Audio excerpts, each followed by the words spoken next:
Bab 411, Omong Kosong. Huang Jin yang datang untuk memberikan surat itu sama sekali tidak terkejut dengan pemikiran cepat Yuan Wei. Yuan Wei selalu berpikir cepat. Kaisar terkadang mengirimkan potongan Yuzheng Qingqi di tengah malam, dan Yuan Wei akan selalu menulis dan menyelesaikannya. Dan dia sangat populer di kalangan Bapak Suci. Kali ini, melihat Yuan Wei menyelesaikannya dengan lambaian tangannya, Huang Jin menunjukkan ekspresi puas di wajahnya, lalu berjalan mendekat untuk melihat mahakarya Yuan Wei. Karakternya bergerak seperti naga dan ular, kuat dan bertenaga, dan selesai dalam sekali jalan. Kaligrafinya sangat indah. Baik bakat sastra maupun puisinya unggul, namun bagus dari segi kaligrafi, mereka tidak memiliki banyak kegembiraan. Tuan Yuan tertarik. Huang Jin mengangguk pada Yuan Wei tanpa mengungkapkan suaranya. Setelah menerima pujian Huang Jin, kebanggaan di wajah Yuan Wei menjadi lebih kuat, dan dagunya terangkat lebih dari 40 derajat. Setelah Yuan Wei selesai menulis, semua orang mulai menulis secara bertahap, dan yang berikutnya mulai menulis. Yang terakhir adalah Li Chunfang. Seperti Yuan Wei, Li Chunfang juga sering menulis Qingqi untuk Kaisar Jiajing. Selama ini di Akademi Hanlin, keterampilan menulis puisinya semakin meningkat. Rebung segar di pinggiran kota Beijing dimakan oleh ikan teri, direbus busuk ditiup angin musim semi di awal Maret. Hanya perisai air dan tempat bertengger yang dapat dimakan, dan bahkan para dewa pun kembali memakan ikan.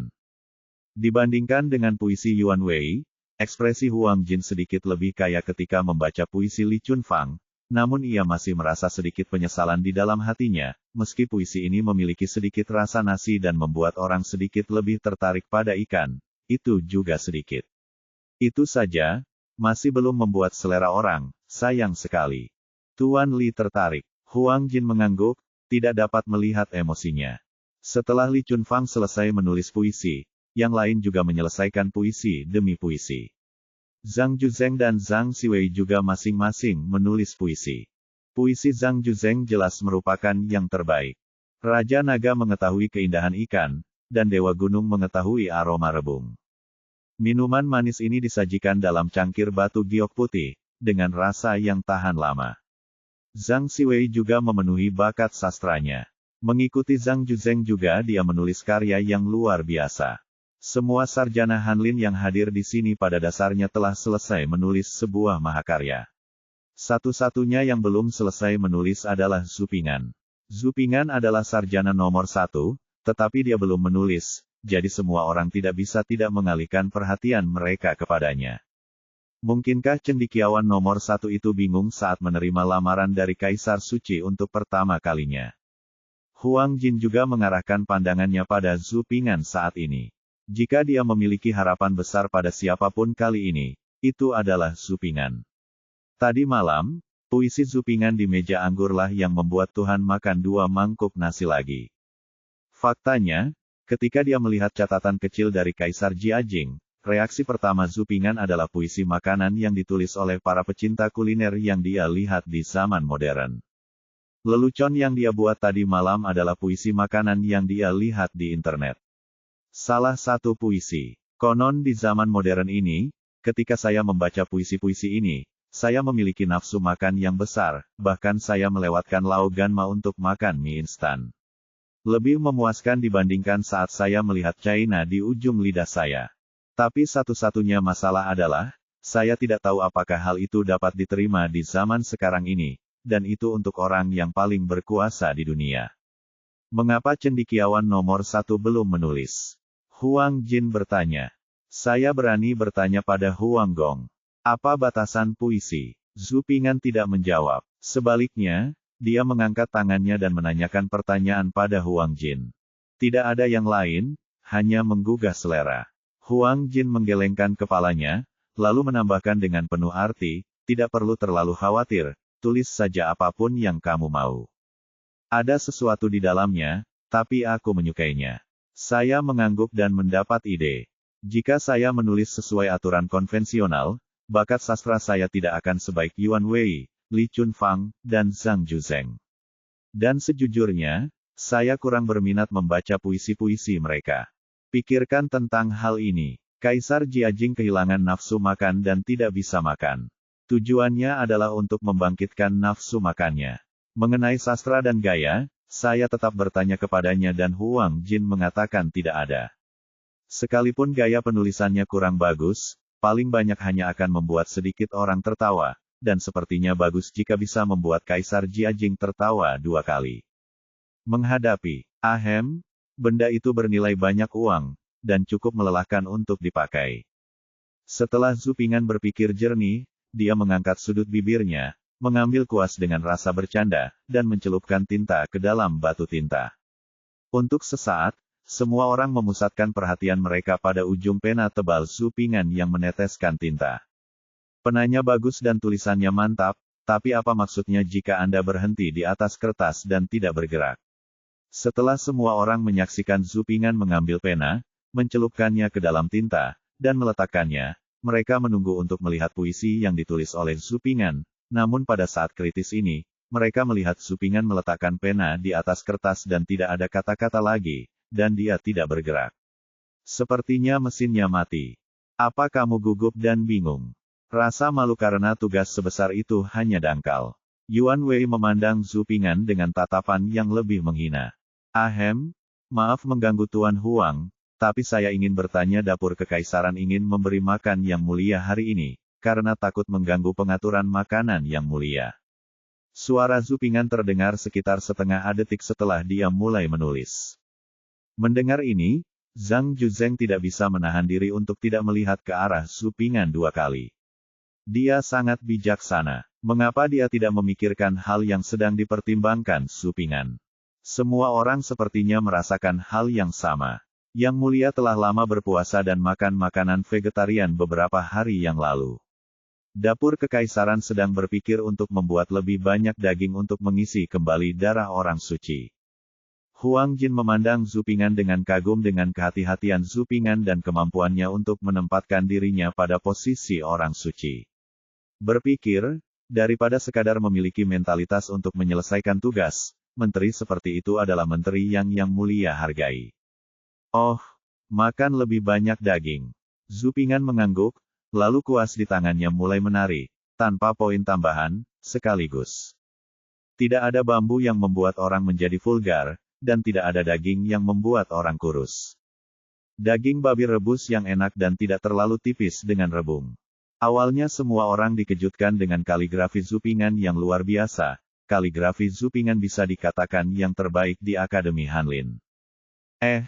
Apakah ini pantun jenaka? Tapi ini sedikit lebih elegan daripada pantun jenaka. Pantun jenaka Zhu Ping'an merupakan adaptasi dari pantun Susi, lebih baik makan tanpa daging daripada hidup tanpa bambu. Tidak ada daging yang membuatmu kurus, dan tidak ada bambu yang membuatmu vulgar. Saya mengambil 2 baris puisi Susi, tetapi menyempurnakannya menjadi sebuah puisi. Terlepas dari bakat sastranya, membaca puisi ini memang membuat orang memiliki keinginan yang kuat untuk mencoba daging babi rebus yang enak dan tidak tipis dengan rebung ini. Namun dari segi keunggulan sastra, puisi Zhu Ping'an tidak bisa dibandingkan dengan Yuan Wei dan Li Chunfang. Saya menulis puisi seperti itu setelah memikirkannya begitu lama. Yuan Wei dan beberapa orang lainnya memandang Zhu Ping'an dengan jijik. Sebenarnya aku suka makan. Kadang-kadang ketika aku membaca puisi kuno, mau tak mau aku memikirkan tentang makanan, lalu aku mencoba membuat beberapa kalimat yang menarik. Hampir seperti ini, Zhu Ping'an berkata dengan malu-malu tersenyum. Dia tertawa, dan kemudian dia menulis untuk dibaca semua orang. Seorang teman lama meninggalkan Menara Bangau Kuning di barat dan melakukan perjalanan ribuan mil untuk membeli kepala ikan. Ketika Anda bertanya tentang tanggal kembalinya, ayam rebus dengan terong dan minyak. Dahulu kala sulit mencari air di laut, melainkan suwiran daging babi rasa ikan dengan kaki ayam.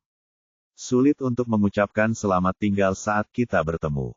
Jangan menaruh garam di kepiting kukus. Setelah Zhu Ping'an selesai menulis kalimat-kalimat ini, terjadi keributan di sekelilingnya, disertai dengan bisikan-bisikan seperti omong kosong, apa-apaan, del. Jika puisi Zhu Ping'an pada awalnya masih bisa disebut puisi, maka apa yang ditulisnya kemudian tidak bisa disebut puisi sama sekali. Jun bertanya apakah tanggal kembalinya belum diumumkan.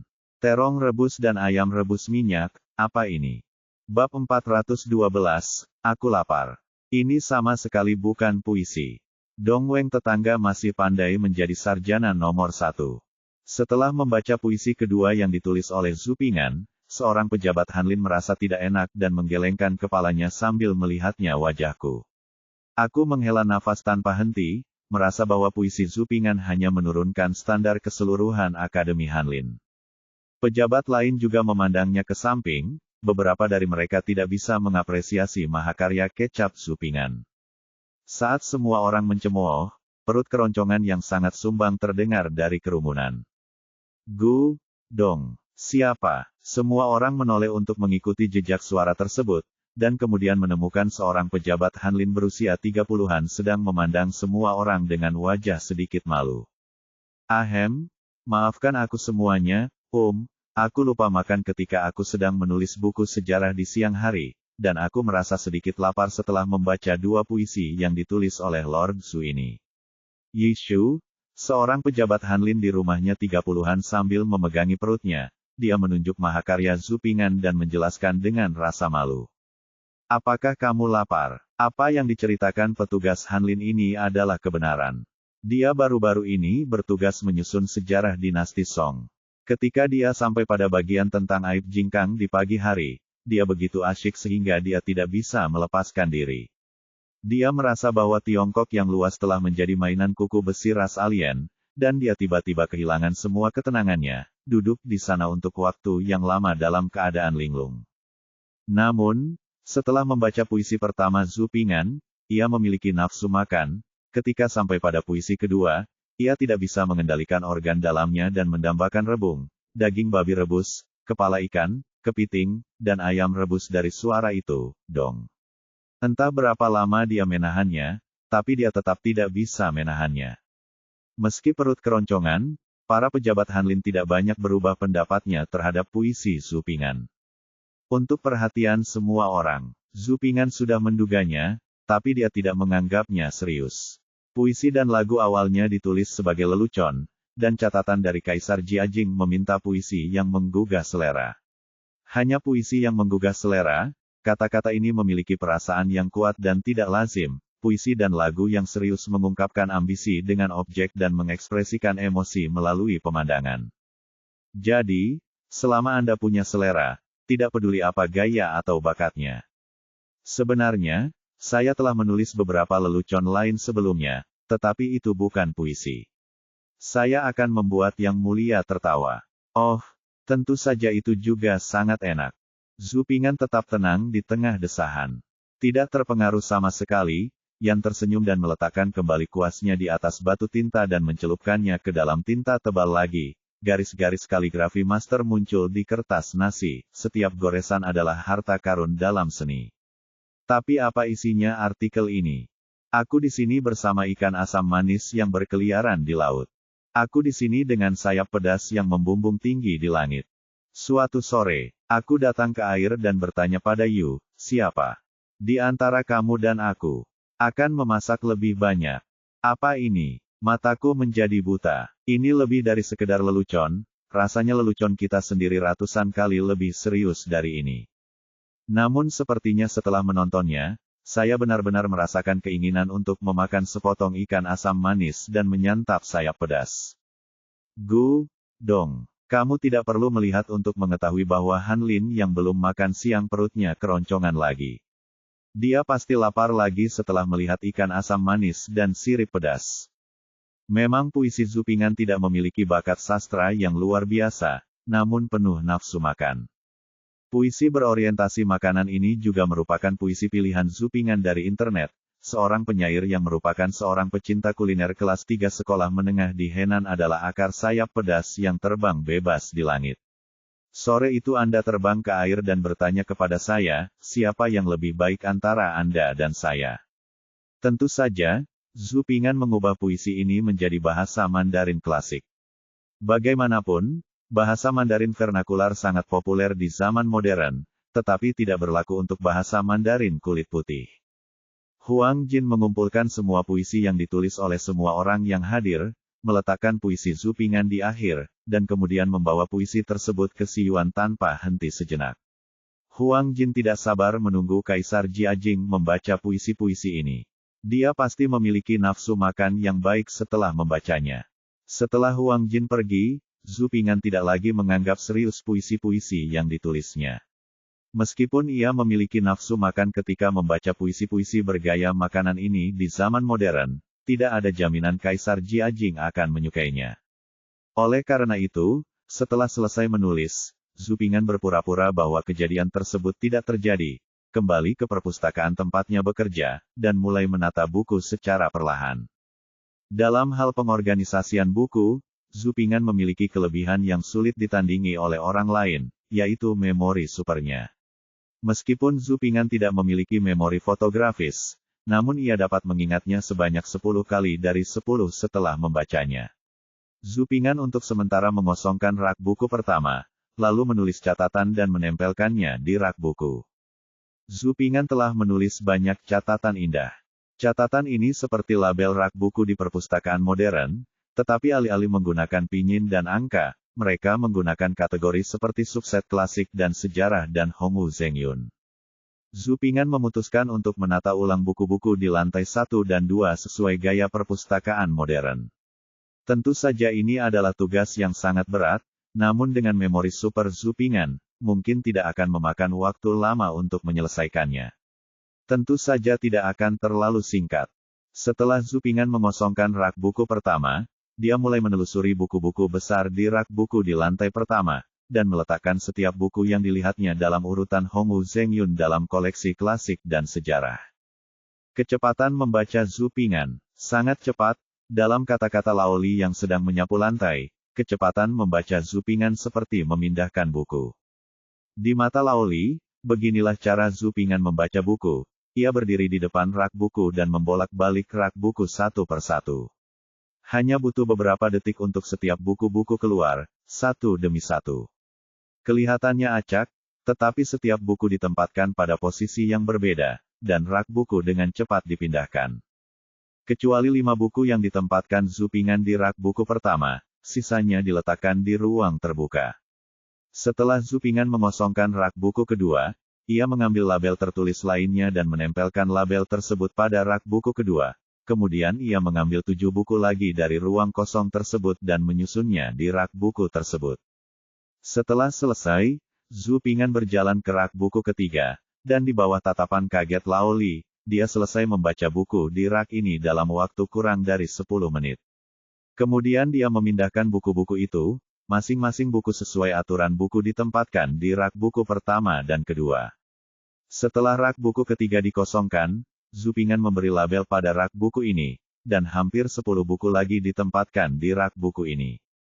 Setelah Zhu Ping'an mengatur 5 rak buku, dia melenturkan tangannya yang sakit, menggelengkan lehernya, menuangkan secangkir teh panas untuk dirinya sendiri, mengambil buku yang menarik minatnya, duduk di kursinya dan minum teh sambil membaca. Bab 413 Jiajing mengirimkan catatan lain. Di antara sekian banyak kompleks bangunan di Siyuan, ada satu kompleks bangunan yang tidak bisa diabaikan begitu saja. Aroma yang menggugah selera bisa tercium saat mendekati gedung ini. Novel Dian-Dian. Kompleks bangunan ini adalah ruang dapur kekaisaran. Kaisar Jiajing mempraktikkan keabadian dan menyempurnakan ramuan siang dan malam. Namun, selain memberi dirinya gelar abadi satu demi satu yang terlalu panjang untuk dibaca dalam satu tarikan napas, tidak ada yang berhubungan dengan keabadian di tubuhnya bentuk fana, tentu saja tidak bisa mengandalkannya. Kehidupan minum angin dan embun tidak dapat dipisahkan dari makan 3 kali sehari, jadi ruang makan kekaisaran adalah bagian penting dari Siyuan. Ruang makan kekaisaran awalnya terletak di tenggara kota terlarang. Menurut 8 trigram kitab perubahan, bagian timur adalah kayu dan bagian selatan adalah api, jadi letaknya di sebelah tenggara kota terlarang. Namun, setelah Kaisar Jiajing berlindung di Siyuan, ruang makan kekaisaran dipindahkan dari kota terlarang ke Siyuan, dan arahnya juga ke tenggara Siyuan. Ruang makan kekaisaran di Siyuan pada dasarnya adalah dapur yang menyajikan Kaisar Jiajing. Sebagian besar makanan lezat di dunia diproduksi di sini. Meskipun ruang makan kekaisaran hanya menyajikan Kaisar Jiajing saja, skala ruang makan kekaisaran ini tidaklah kecil. Ruang makan kekaisaran adalah aula independen dengan lebih dari 30 ruangan. Ada lebih dari 20 koki kekaisaran di ruang makan kekaisaran. Ini adalah koki utama yang bertanggung jawab atas hidangan. Ada juga 50 pelayan dapur. Ini adalah koki kecil yang membantu dapur kekaisaran, bertanggung jawab memetik sayuran, mencuci sayuran, memotong daging dan mie, del. Ada juga 30 pelayan, yang melakukan beberapa pekerjaan fisik, seperti mengambil air, membawa sayuran, del. Selain orang-orang ini, ada lebih dari 80 kasim di dapur kekaisaran. Para juru masak kekaisaran tidak diperbolehkan berjalan di Si Yuan. Para kasim ini bertanggung jawab menyajikan makanan, dan secara khusus bertanggung jawab untuk membagikan makanan, menemani para pelayan, dan duduk berjaga, del. Faktanya, harus dikatakan bahwa Kaisar Jiajing adalah seorang kaisar yang hemat dalam hal pola makan.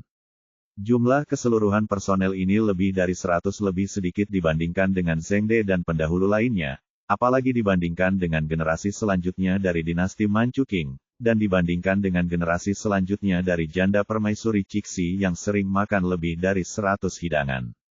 Pola makan Kaisar Jiajing bisa dibilang sederhana. Saat itu sudah lewat tengah hari, dan sinar matahari memantulkan cahaya warna-warni di ubin kaca ruang makan kekaisaran. Ada 2 orang kasim berdiri di depan pintu dapur kekaisaran.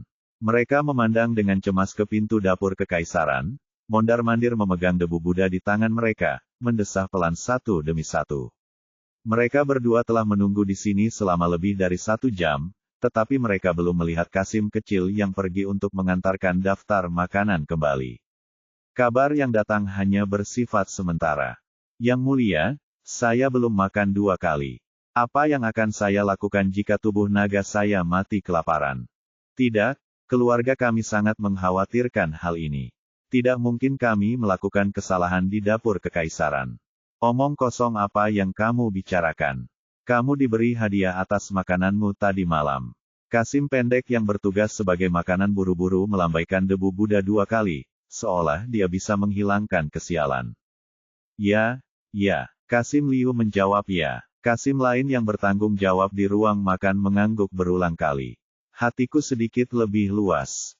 Tidak heran jika dia khawatir pada awalnya. Kaisar Jiajing bisa dikatakan sebagai kaisar yang paling kejam terhadap para kasim kecuali Kaisar Yuanzhang dan Kaisar Yongle. Kaisar Jiajing sangat meremehkan kasim, dan merasa bahwa kasim hanya memenuhi syarat untuk itu membersihkan toilet dan toilet. Jika Kaisar Jiajing mengetahui bahwa kasim telah melakukan kesalahan, pemukulan dengan tongkat akan ringan. Bolehkah aku bertanya pada kedua mertuaku? Menunya belum datang. Apa yang akan kita masak? Liu Yuchu, koki ruang makan kekaisaran, keluar dan bertanya pada 2 kasim yang berdiri di depan pintu. Tuan Liu, keluarga kami lebih cemas daripada Anda, tetapi hari ini berbeda dari masa lalu. Yang mulia belum makan 2 kali, jadi Anda harus meminta izin sebelum Anda dapat duduk. Jika yang Anda masak tidak ada di dalam sejalan dengan selera yang mulia, kami akan dihukum. Adalah masalah besar bagi Kaisar Suci untuk membuat tubuh naga kelaparan. Kurang dari BR, lebih besar dari. Yang mulia telah berpuasa selama setengah bulan dan telah menjadi vegetarian selama setengah bulan. Saya perlu makan daging. Keluarga kami memahami apa yang dikatakan Tuan Liu, tetapi daftar makanannya belum dikirim kembali. Jika tidak, Tuan Liu harus menyiapkannya sesuai dengan daftar makanan yang Anda usulkan. Kasim yang bertugas sebagai ruang makan berpikir sejenak dan berkata pada Liu Yuchu. Hanya itu yang bisa kami lakukan. Liu Yuchu mengangguk, dan hendak kembali ke dapur kekaisaran untuk menyiapkan makanan untuk Kaisar Suci. Pada saat ini, saya tiba-tiba mendengar suara gembira dari kasim lain yang bertanggung jawab atas makanan tersebut. Cepat, lihat Xiao Dezi. Xiao Dezi yang disebutkan oleh kasim ini adalah kasim yang mereka kirim untuk mengantarkan pesanan makanan sangat cepat dan berlari dengan terengah-engah, seperti seorang jenderal yang telah memenangkan pertempuran besar. Dia dengan bersemangat menyerahkan daftar makanan di tangannya kepada kasim yang menunggu di depan pintu. Kasim yang menyajikan makanan mengambil daftar makanan dan tidak sabar untuk membacanya. Setelah membacanya, wajahnya terlihat sedikit aneh. Ketika Liu Yuchu melihat daftar makanan, dia menyadari mengapa kedua Kasim itu memiliki ekspresi aneh.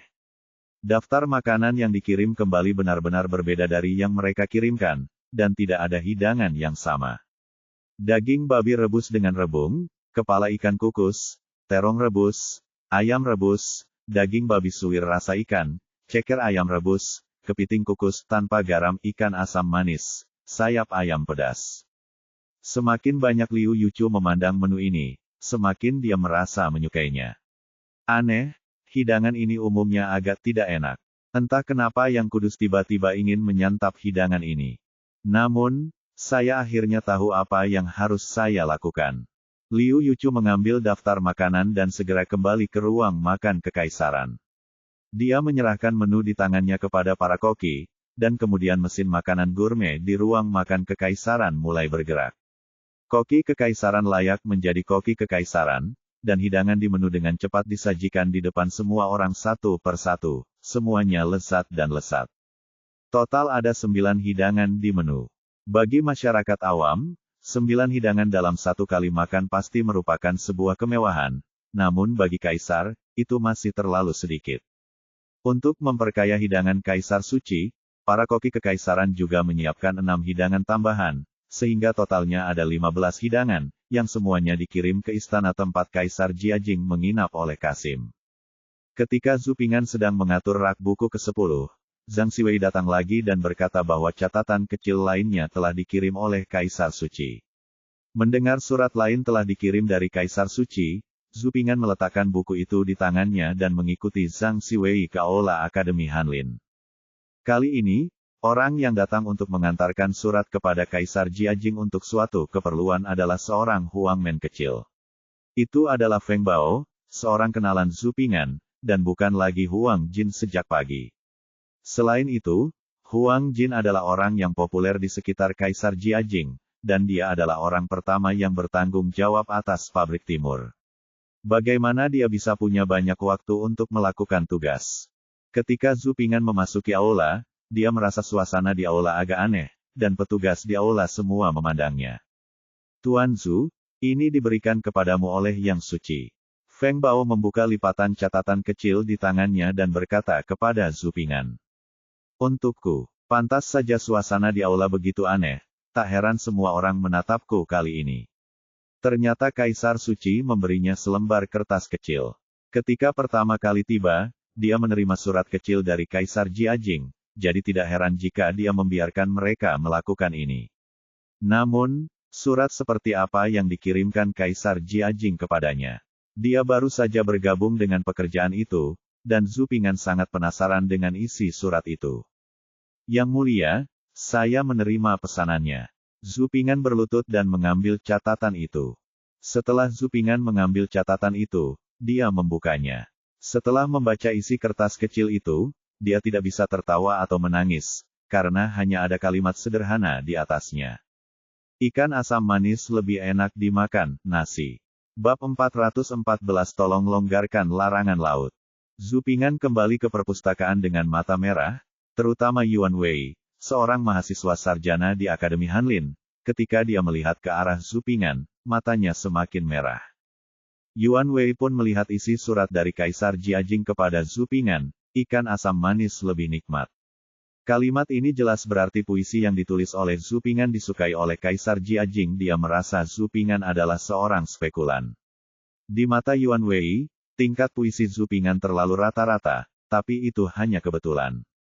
Di masa lalu, Kaisar Jiajing mengirimkan pesan meminta Akademi Hanlin untuk mengirimkan puisi kepada dinasti Qing. Saya, Yuan Wei, bukanlah orang yang paling banyak memenangkan hati suci daripada aku, tapi yang kamu tulis adalah apa? Hampir semua orang di sini menulis lebih puitis daripada Anda. Semakin dia memikirkannya, semakin Yuan Wei merasa tidak senang dengan Zhu Ping'an, seperti seekor ayam jantan kecil dengan bulu campuran bercampur di antara sekelompok burung merak, tetapi seekor ayam jantan kecil dengan bulu campuran menginjak kepala burung merak dan memenangkan hadiah terindah. Setelah Zhu Ping'an kembali ke perpustakaan, dia melanjutkan pekerjaan besarnya dalam mengatur buku.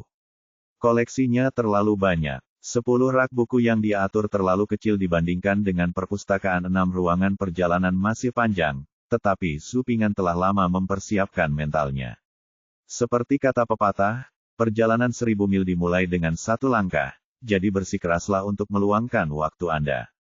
Saat Su Ping'an sedang memilah-milah buku, Kaisar Jiajing, yang telah cukup makan dan minum, mendapatkan kembali energinya, mengambil obat mujarab, seukuran telur puyuh, dan mulai menangani peringatan yang diturunkan dari kabinet.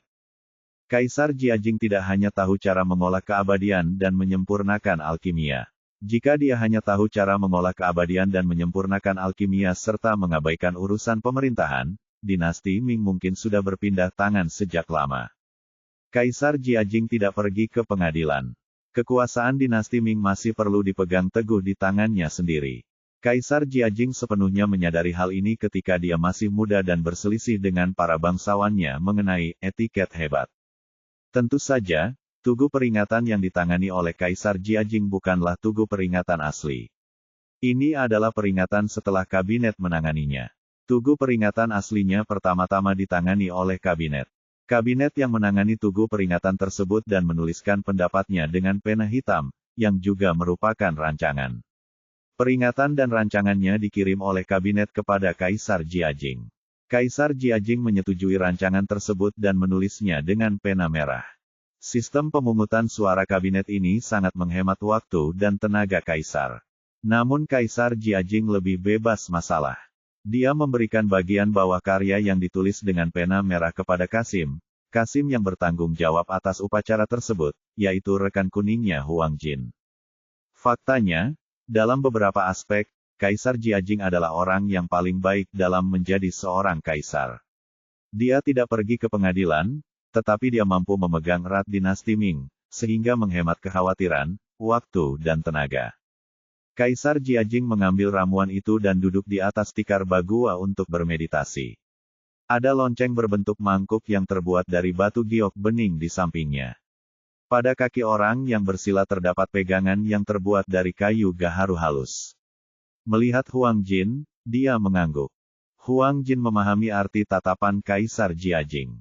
Oleh karena itu, Huang Jin segera membawa setumpuk peringatan yang telah disiapkan dengan tiket dan meletakkannya di atas meja rendah. Kemudian dia menyiapkan batu tinta dan batu tinta, lalu berlutut di tanah dan memberi hormat kepada Kaisar Jiajing. Setelah memberi hormat, Huang Jin mengambil tugu peringatan tertinggi di tangannya, membukanya dan membacanya. Setelah membaca peringatan itu, Huang Jin kemudian membaca rancangan pemungutan suara kabinet, dan setelah membacanya, Huang Jin meletakkan tugu peringatan tersebut. Dia mengangkat telinganya. Kapal uap. Kaisar Jiajing memegang gagang gaharu dan dengan lembut mengetuk lonceng berbentuk mangkuk, dan suara logam dan batu bercampur keluar dari ketukan tersebut. Mendengar bunyi lonceng tersebut, Huang Jin memahaminya, mencelupkan pena merahnya ke dalam tinta merah, lalu menyalin kembali usulan kabinet dengan pena merah. Beginilah cara Kaisar Jiajing menangani urusan politik. Para Kasim dan Kasim yang bertanggung jawab atas upacara tersebut hanya bisa menuliskan pena merah setelah mendengar Jiajing membunyikan lonceng. Bunyi lonceng berarti Kaisar Jiajing setuju dengan keputusan kabinet. Jika Kaisar Jiajing tidak membunyikan loncengnya, Huang Jin tidak akan pernah berani mengkritiknya dengan pena merah. Setelah peringatan itu ditandai dengan pena merah, Huang Jin membacakan dua peringatan lagi. Setelah Kaisar Jiajing selesai membunyikan peringatan tersebut, Huang Jin menyalinnya satu persatu sesuai dengan rancangannya. Dengan cara ini, dalam jangka waktu tertentu, 5 tugu peringatan telah disetujui. Ketika Huang Jin mengambil peringatan ke-6, dia meliriknya dan tertegun sejenak. Ada apa? Tanya Kaisar Jiajing yang sedang bermeditasi. Kembali kepada Yang Mulia, peringatan ini diserahkan oleh Dong Wei, Sensor Zhejiang. Tuan Dong meminta agar larangan laut dilonggarkan untuk memfasilitasi penangkapan ikan dan penebangan kayu, dan untuk memperkaya urusan nasional, secara singkat dan komprehensif menyampaikan peringatan di tangannya kepada Kaisar Jiajing. Setiap peringatan setidaknya memiliki beberapa ratus kata. Bahkan jika Huang Jin memiliki kesabaran untuk membacanya kata demi kata, Kaisar Jiajing tidak memiliki kesabaran untuk mendengarkan, jadi Huang Jin akan merangkum gagasan utama peringatan tersebut setiap saat. Inilah mengapa Huang Jin disukai. Alasannya adalah dia dapat merangkum peringatan tersebut dengan paling akurat dalam waktu yang paling singkat setiap saat. Alasan mengapa Huang Jin tercengang saat melihat peringatan ini adalah karena terlalu sensitif. Baru-baru ini, pengadilan telah terpecah menjadi dua faksi yang sangat berlawanan mengenai larangan laut. Salah satu faksi adalah faksi relaksasi, dan mereka menganjurkan pembukaan pasar. Faksi lainnya adalah faksi larangan ketat. Mengutip merajalelanya bajak laut Jepang di Zhejiang dan Fujian serta tekanan pertahanan pantai, faksi larangan ketat menganjurkan kepatuhan ketat terhadap larangan maritim dan melarang berlayar memasuki laut pasar harus dibuka. Kapal adalah alasan mengapa bajak laut Jepang merajalela. Kedua faksi tersebut masing-masing memiliki pejabat pendukung di pengadilan. Bahkan di antara anggota partai Yansong juga terdapat faksi pelonggaran dan larangan ketat, belum lagi kekuatan lain di pengadilan. Keuntungannya di sini sangat besar. Pendapatan perusahaan pelayaran kota telah dicatat pada dinasti-dinasti sebelumnya. Pada masa dinasti Song dan Yuan, pendapatan perusahaan pelayaran kota beberapa kali lipat dari pajak tanah muatan kapal. Selain itu, tidak semua sekte terlarang ketat adalah sekte larangan maritim murni, dan tidak semuanya dimotivasi oleh pertimbangan bajak laut Jepang. Ada juga beberapa kepentingan rahasia yang tercampur di dalamnya. Jika larangan maritim dilarang keras dan departemen pelayaran kota tidak dibuka, maka penyelundupan akan merajalela. Beberapa penyelundup laut akan membayar sejumlah besar uang untuk menyuap pejabat setempat guna meminta suaka. Jika departemen pelayaran kota dibuka, penyelundupan akan sangat terpengaruh. Kedua titik ini hanyalah puncak gunung es. Ada banyak alasan terjadinya aktivitas di dalamnya. 1 Qi, 1 Yan, terlihat bersih dan jelas dalam kata-kata, namun pertarungannya ternyata rumit dan berdarah. 3 tahun lalu, Zhu Wan, wakil sensor Kekaisaran Kanan dinasti Ming, Gubernur Zhejiang, dan Laksamana Pertahanan Pesisir dan Urusan Militer Zhejiang dan Fujian, adalah contoh yang berdarah. Zhu Wan adalah seorang pelarangan yang tegas.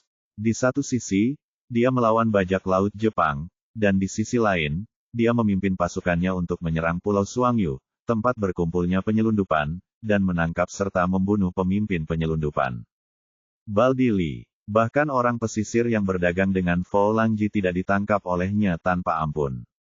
Karena Zhu Wan memenggal kepala orang-orang yang berdagang dengan Franji maka, faksi relaksasi, mengambil alasan tersebut dan menuntut pemecatan Zhu Wan atas nama membunuh orang secara pribadi tanpa menunggu persetujuan pengadilan. Saat itu, Kaisar Jiajing mengeluarkan perintah untuk menangkap Zhu Wan dan membawanya ke Beijing untuk diinterogasi. Saya miskin, sakit, dan sombong, jadi saya tidak bisa pergi ke pengadilan. Bahkan jika Kaisar tidak ingin membunuh saya, penduduk Fujian dan Zhejiang pasti akan membunuh saya. Jika saya mati, saya akan menyelesaikannya sendiri, tanpa membutuhkan orang lain. Setelah meninggalkan kalimat seperti itu, Zhu Wan menghadap ke laut, dia meminum anggur beracun dan bunuh diri. Ada banyak contoh serupa. Larangan laut adalah istilah yang menjadi populer dalam 2 tahun terakhir. Huang Jin ragu-ragu justru karena dia memahami kesenjangan di dalamnya. Bab 415, Kebakaran di Aula Pengadilan, mempengaruhi Hanlin. Bagaimana cara memilih kabinet? Setelah mendengarkan penjelasan Huang Jin, Kaisar Jiajing memejamkan mata sejenak. Emosi Kaisar Jiajing tidak terlihat dari wajahnya, jadi dia bertanya seolah-olah itu biasa. Melapor kepada Yang Mulia, kabinet mempunyai pendapat berbeda, dan perbedaan pendapat tersebut didukung. Salah satunya adalah larangan laut adalah sistem leluhur dan tidak boleh dilanggar. Penangkapan ikan dan penebangan kayu boleh dilakukan di danau dan sungai pedalaman, tetapi berlayar tidak diperbolehkan untuk memasuki laut. Selain itu, bajak laut Jepang akan merugikan kapal niaga, sehingga larangan laut tidak boleh dilonggarkan. Artikel lain mengatakan, maraknya bajak laut Jepang bukan disebabkan oleh larangan pelayaran, tetapi karena orang-orang dari Fujian dan Zhejiang mendapat untung dengan melaut dan mengumpulkan pengikut dalam jumlah besar, sehingga mereka mulai menyerbu wilayah pesisir. Setelah itu, mereka masuk jauh ke berbagai tempat. Menurut laporan, jumlah bajak laut Jepang kurang dari 1000. Dan mereka semua dipandu oleh gerombolan bajak laut di dekat Zhangzhou dan Wenzhou, seperti halnya pemandu Beilu dan Woni. Dengan perdagangan ini, bajak laut di masa lalu juga bisa berubah menjadi pedagang maritim, dan tidak akan ada lagi kekacauan, dan perbendaharaan negara bisa berkali-kali lipat lebih kaya. Memang benar di antara bajak laut Jepang ada warga sipil yang menjadi bajak laut penuh waktu, tapi mereka tidak akan ditoleransi dan akan dihukum dengan senjata, The Wrath of Thunder. Ini bukan pertama kalinya kabinet tidak setuju. Dulu, jika kabinet tidak setuju, semua pendapat akan dicantumkan kemudian, dan keputusan akhir akan dibuat oleh Kaisar Jiajing. Apa pendapat Wei Zong? Kaisar Jiajing bertanya lagi setelah mendengar ini. Wei Zong adalah karakter Yan Song, dan Kaisar Jiajing menggunakan karakter Yan Song untuk merujuk pada Yan Song, yang menunjukkan bahwa Yan Song masih memiliki pengaruh besar di hati Kaisar Jiajing. Saat ini, Yan Song dan Kaisar Jiajing masih dalam masa bulan madu, dan hubungan antara Kaisar dan para menterinya masih sangat harmonis. Di mata Kaisar Jiajing, Yan Song yang setia, rajin, pintar, pemalu dan berhati-hati, jauh lebih patuh dibandingkan Zhang Chong dan Xia Yan yang selalu menggebrak meja dan meniup janggutnya. Dibutuhkan seorang budak yang baik, patuh, cakap, dan mau melakukan sesuatu. Melapor kepada Yang Mulia, kata-kata lama Yan Ge, larangan laut yang ketat adalah masuk akal, dan larangan laut luas juga baik. Para menteri berada dalam kekacauan. Terserah Yang Mulia untuk memutuskan manfaat dari ini, membacakan pendapat Yan Song kata demi kata. Haha, orang tua ini sangat licik. Kaisar Jiajing tertawa dan mengutuk. Ini adalah gaya Yan Song. Yan Song adalah orang yang pemalu dan berhati-hati. Dalam masalah menjengkelkan seperti ini, sifat pemalu Yan Song tidak diragukan lagi terungkap. Dia tidak menyinggung salah satu pendapat tersebut, juga tidak mendukungnya secara langsung. Sebaliknya, dia menyalahkan masalah tersebut pada Kaisar Jiajing. Tentu saja, dia juga sangat ahli dalam syirik, mengatakan bahwa kepalaku sedang kacau. Kaisar Jiajing bijaksana, dan terserah pada Anda untuk membuat keputusan. Dia mengabaikan tanggung jawabnya dan menyanjung Kaisar Suci tanpa meninggalkan jejak apapun. Ini juga merupakan kemampuan Yan Song untuk mengetahui preferensi Kaisar Jiajing. Jika Anda mengabaikan tanggung jawab, Anda tidak akan membuat bos besar marah. Huang Ban, bersama para menteri kabinet, Kementerian Personalia, Kementerian Peternakan, Kementerian Ritus, Kementerian Perang, Menteri Perindustrian, dan para menteri di kiri dan kanan, memasuki istana untuk sambut mereka. Kaisar Jiajing berpikir sejenak, lalu Huang Jin mengirim seseorang untuk memberitahu orang-orang di atas agar memasuki istana. Menghadap ke arah yang benar. Budak, aku patuh. Setelah Huang Jin memberi hormat, dia berdiri dan menyuruh Xiao Huangmen mengirim seseorang untuk memberitahu para menteri di atas agar memasuki istana. Perlu atau tidaknya pelonggaran larangan laut telah dibahas oleh pemerintah dan pihak oposisi selama beberapa tahun, dan belum ada kesimpulannya. Melihat perilaku Kaisar Jiajing, sepertinya dia ingin menyelesaikan masalah ini pada hari ini. Segera, beberapa Xiao Huangmen bergegas keluar dari Si Yuan dengan debu Buddha di tangan mereka. Tidak lama kemudian, para bos besar memasuki Si Yuan dari berbagai kantor pemerintah satu demi satu. Lagi pula orang-orang besar berkumpul di aula. Mereka secara samar-samar terbagi menjadi dua faksi, satu faksi dipimpin oleh Limo, Menteri Urusan Sipil, dan faksi lainnya secara alami dipimpin oleh Yan Song dan putranya. Hal menarik lainnya adalah, saya tidak tahu kapan Su Jie dan Yan Sifan sudah bertarung sengit, dan mereka berdua berbicara dan tertawa pelan di aula. Limo memandang Su Jie dengan jijik. Awalnya, dia mengira Su Jie bisa berdiri di tim yang sama dengannya. Jika mereka berdua menggabungkan upaya mereka untuk melawan Yan Song, mereka akan hampir setara dengan Yan Song. Bahkan jika mereka bekerja keras, mereka akan mampu mengalahkan Yan Song. Hal yang sangat optimis. Tapi saya tidak menyangka bahwa Su Jie, seorang pengecut tanpa telur, akan benar-benar menyanjung Yan Song. Hal yang paling menghina tentang Limo adalah, Yan Sifan baru saja menikah dengan selir baru, dan Su Jie bergegas memberikan hadiahnya terlepas dari statusnya sebagai Menteri Ritus. Dia juga menjilat wajahnya dan mengatakan bahwa putra bungsu Yan Sifan, yang baru berusia 2 tahun, sangat berbakat, dan dia bermaksud untuk menjodohkan cucu kecilnya dengan putra bungsu Yan Xifan. Ketika Yan Xifan mengatakan bahwa putranya yang berusia 2 tahun telah memutuskan untuk melakukan ciuman bayi, Su Jie yang tidak tahu malu sebenarnya mengatakan bahwa cucu kecilnya akan menjadi selirnya di masa depan. Awalnya saya buta dan berpikir bahwa Su Jie adalah seorang pria dengan tulang punggung, tetapi saya tidak menyangka bahwa dia ternyata adalah seorang yang tidak memiliki telur, pengecut yang menyanjung. Bahkan berlutut dan menjilat. Sungguh, tidak tahu malu. Limo melirik Su Jie, mendengus dingin, lalu berdiri di depan kelompoknya dengan kepala terangkat tinggi dan punggung tegak, membentuk gambaran sempurna dengan Yan Song, yang terlalu tua dan tidak mampu meluruskan pinggangnya. Setelah melaporkan kepada Kaisar Jiajing di gerbang Xiaohuang bahwa semua menteri telah tiba, Kaisar Jiajing masih meninggalkan para menteri sendirian untuk waktu yang lama. Dia bermeditasi tanpa berganti pakaian selama beberapa minggu sebelum dia perlahan berhenti dan minum secangkir teh istana dengan santai. Untuk menjinakkan para menteri ini, Anda harus menjadi seperti elang. Ini adalah gaya Kaisar Jiajing, seorang master psikologi otodidak. Saya memberi penghormatan kepada Yang Mulia, panjang umur Kaisar, panjang umur, panjang umur. Para menteri yang haus yang sedang menunggu melihat Kaisar Jiajing yang terlambat, dan berlutut untuk menemuinya dengan tergesa-gesa, tetapi mereka juga lelah. Huang Ban, tolong baca peringatannya.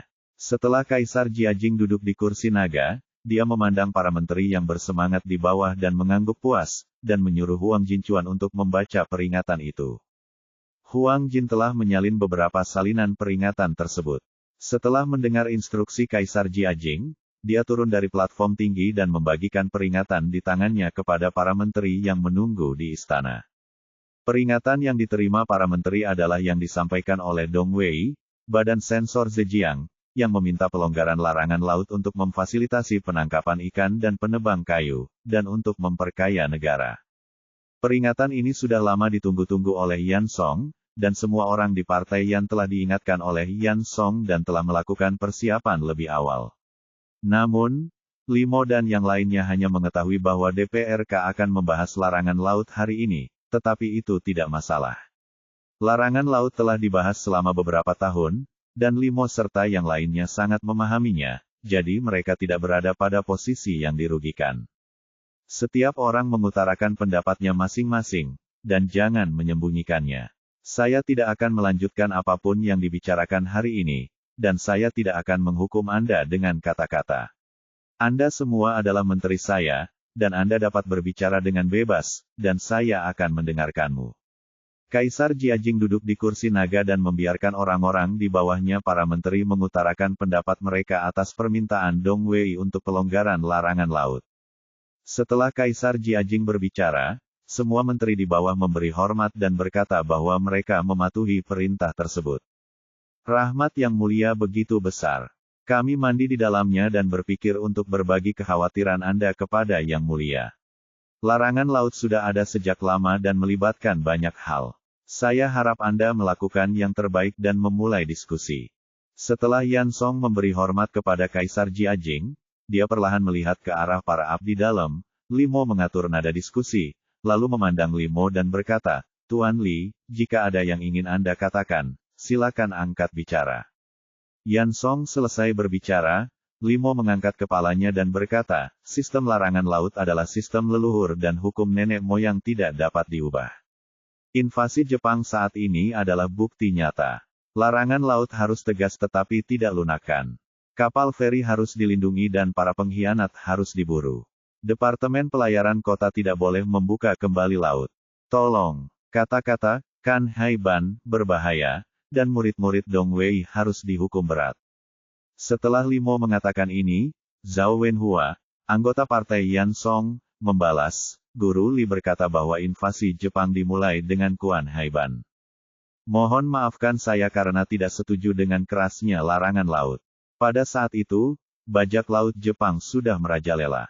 Ketika Guru Li datang ke Baojia untuk mencari pengkhianat, dia juga mengetahui bahwa yang disebut bajak laut Jepang sebenarnya berjumlah kurang dari 1000, dan mereka semua disebabkan oleh geng bajak laut di dekat Zhangzhou dan Wenzhou dan Zhejiang pergi ke laut untuk mendapatkan keuntungan dan mengumpulkan banyak pengikut, mereka mulai membuat rencana gila.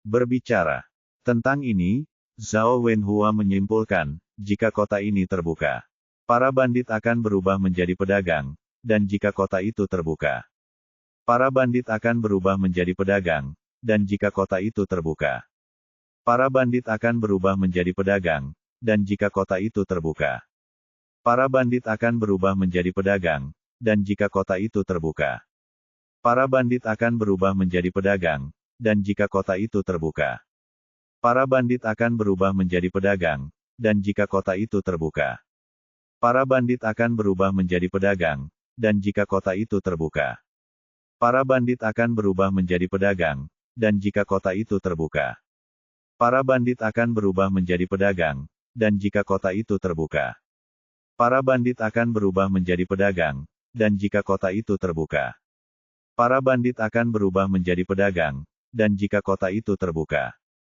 para bandit akan berubah menjadi pedagang, dan jika kota itu terbuka, para bandit akan berubah menjadi pedagang, dan jika kota itu terbuka, para bandit akan berubah menjadi pedagang, dan jika kota itu terbuka, para bandit akan berubah menjadi pedagang, dan jika kota itu terbuka, para bandit akan berubah menjadi pedagang, dan jika kota itu terbuka, para bandit akan berubah menjadi pedagang, dan jika kota itu terbuka, para bandit akan berubah menjadi pedagang, dan jika kota itu terbuka, para bandit akan berubah menjadi pedagang, dan jika kota itu terbuka, para bandit akan berubah menjadi pedagang.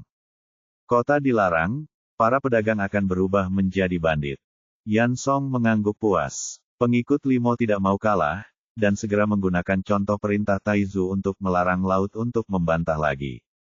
Dari larangan laut dan bajak laut Jepang, lambat laun sampai pada titik di mana mereka mengutip kitab suci dan mengutip kitab suci untuk saling mengkritik. Melihat para menteri di istana yang mengutip kitab suci dan saling membantah, ekspresi Kaisar Jiajing tetap tidak berubah, dan dia mendengarkan dengan penuh perhatian kehebohan para menteri di bawah. Inilah saatnya unjuk kebolehan dan skill kalian masing-masing. Para menteri ini mengutip karya klasik, dan dengan munculnya teori, untuk mengalahkan pihak lain, mereka mengeluarkan semua pengetahuan yang mereka simpan di bagian bawah kotak. Karya klasik yang mereka kutip menjadi semakin bias, dan banyak lagi karya klasik yang belum pernah mereka dengar juga dikutip. Pada akhirnya, perdebatan tersebut tampaknya telah menjadi forum adu pedang bagi karya-karya klasik yang terpencil. Kaisar Jiajing terinspirasi untuk mendengarkan dan menemukan bahwa ada beberapa karya klasik yang belum pernah dia dengar. Dia menjadi tertarik, jadi dia menulis catatan kecil dan meminta Kasim pendamping untuk menyerahkannya ke Akademi Hanlin, dan meminta Akademi Hanlin untuk menulisnya, catatan di atasnya. Karya klasik disajikan ke Si Yuan dari perpustakaan. Ketika catatan kecil itu diserahkan ke Akademi Hanlin, semua orang di Akademi Hanlin melihat buku-buku kuno langka di catatan kecil yang telah dibawa ke rumah nenek mereka, dan mau tidak mau ingin mengutuk pengadilan, yang mempengaruhi Akademi Kekaisaran. Bab 416, apakah Anda berkolusi dengan Kaisar? Ingat, dalam 1 detik untuk memberi Anda novel yang bagus untuk dibaca. Tao Kun Zi, Shanghai Gewuzi. Melihat 2 buku di selembar kertas kecil ini, semua orang di Akademi Hanlin ingin menamparkan catatan ini di wajah Xiao Huangmen yang mengirimkan catatan itu. Bisakah kamu membacakan nama buku pertama ini untukku? Bagaimana kita bisa menemukan ini? Biarkan aku mencarinya. Jika Anda dapat menemukannya dalam waktu 1 tahun, meskipun Anda bosan.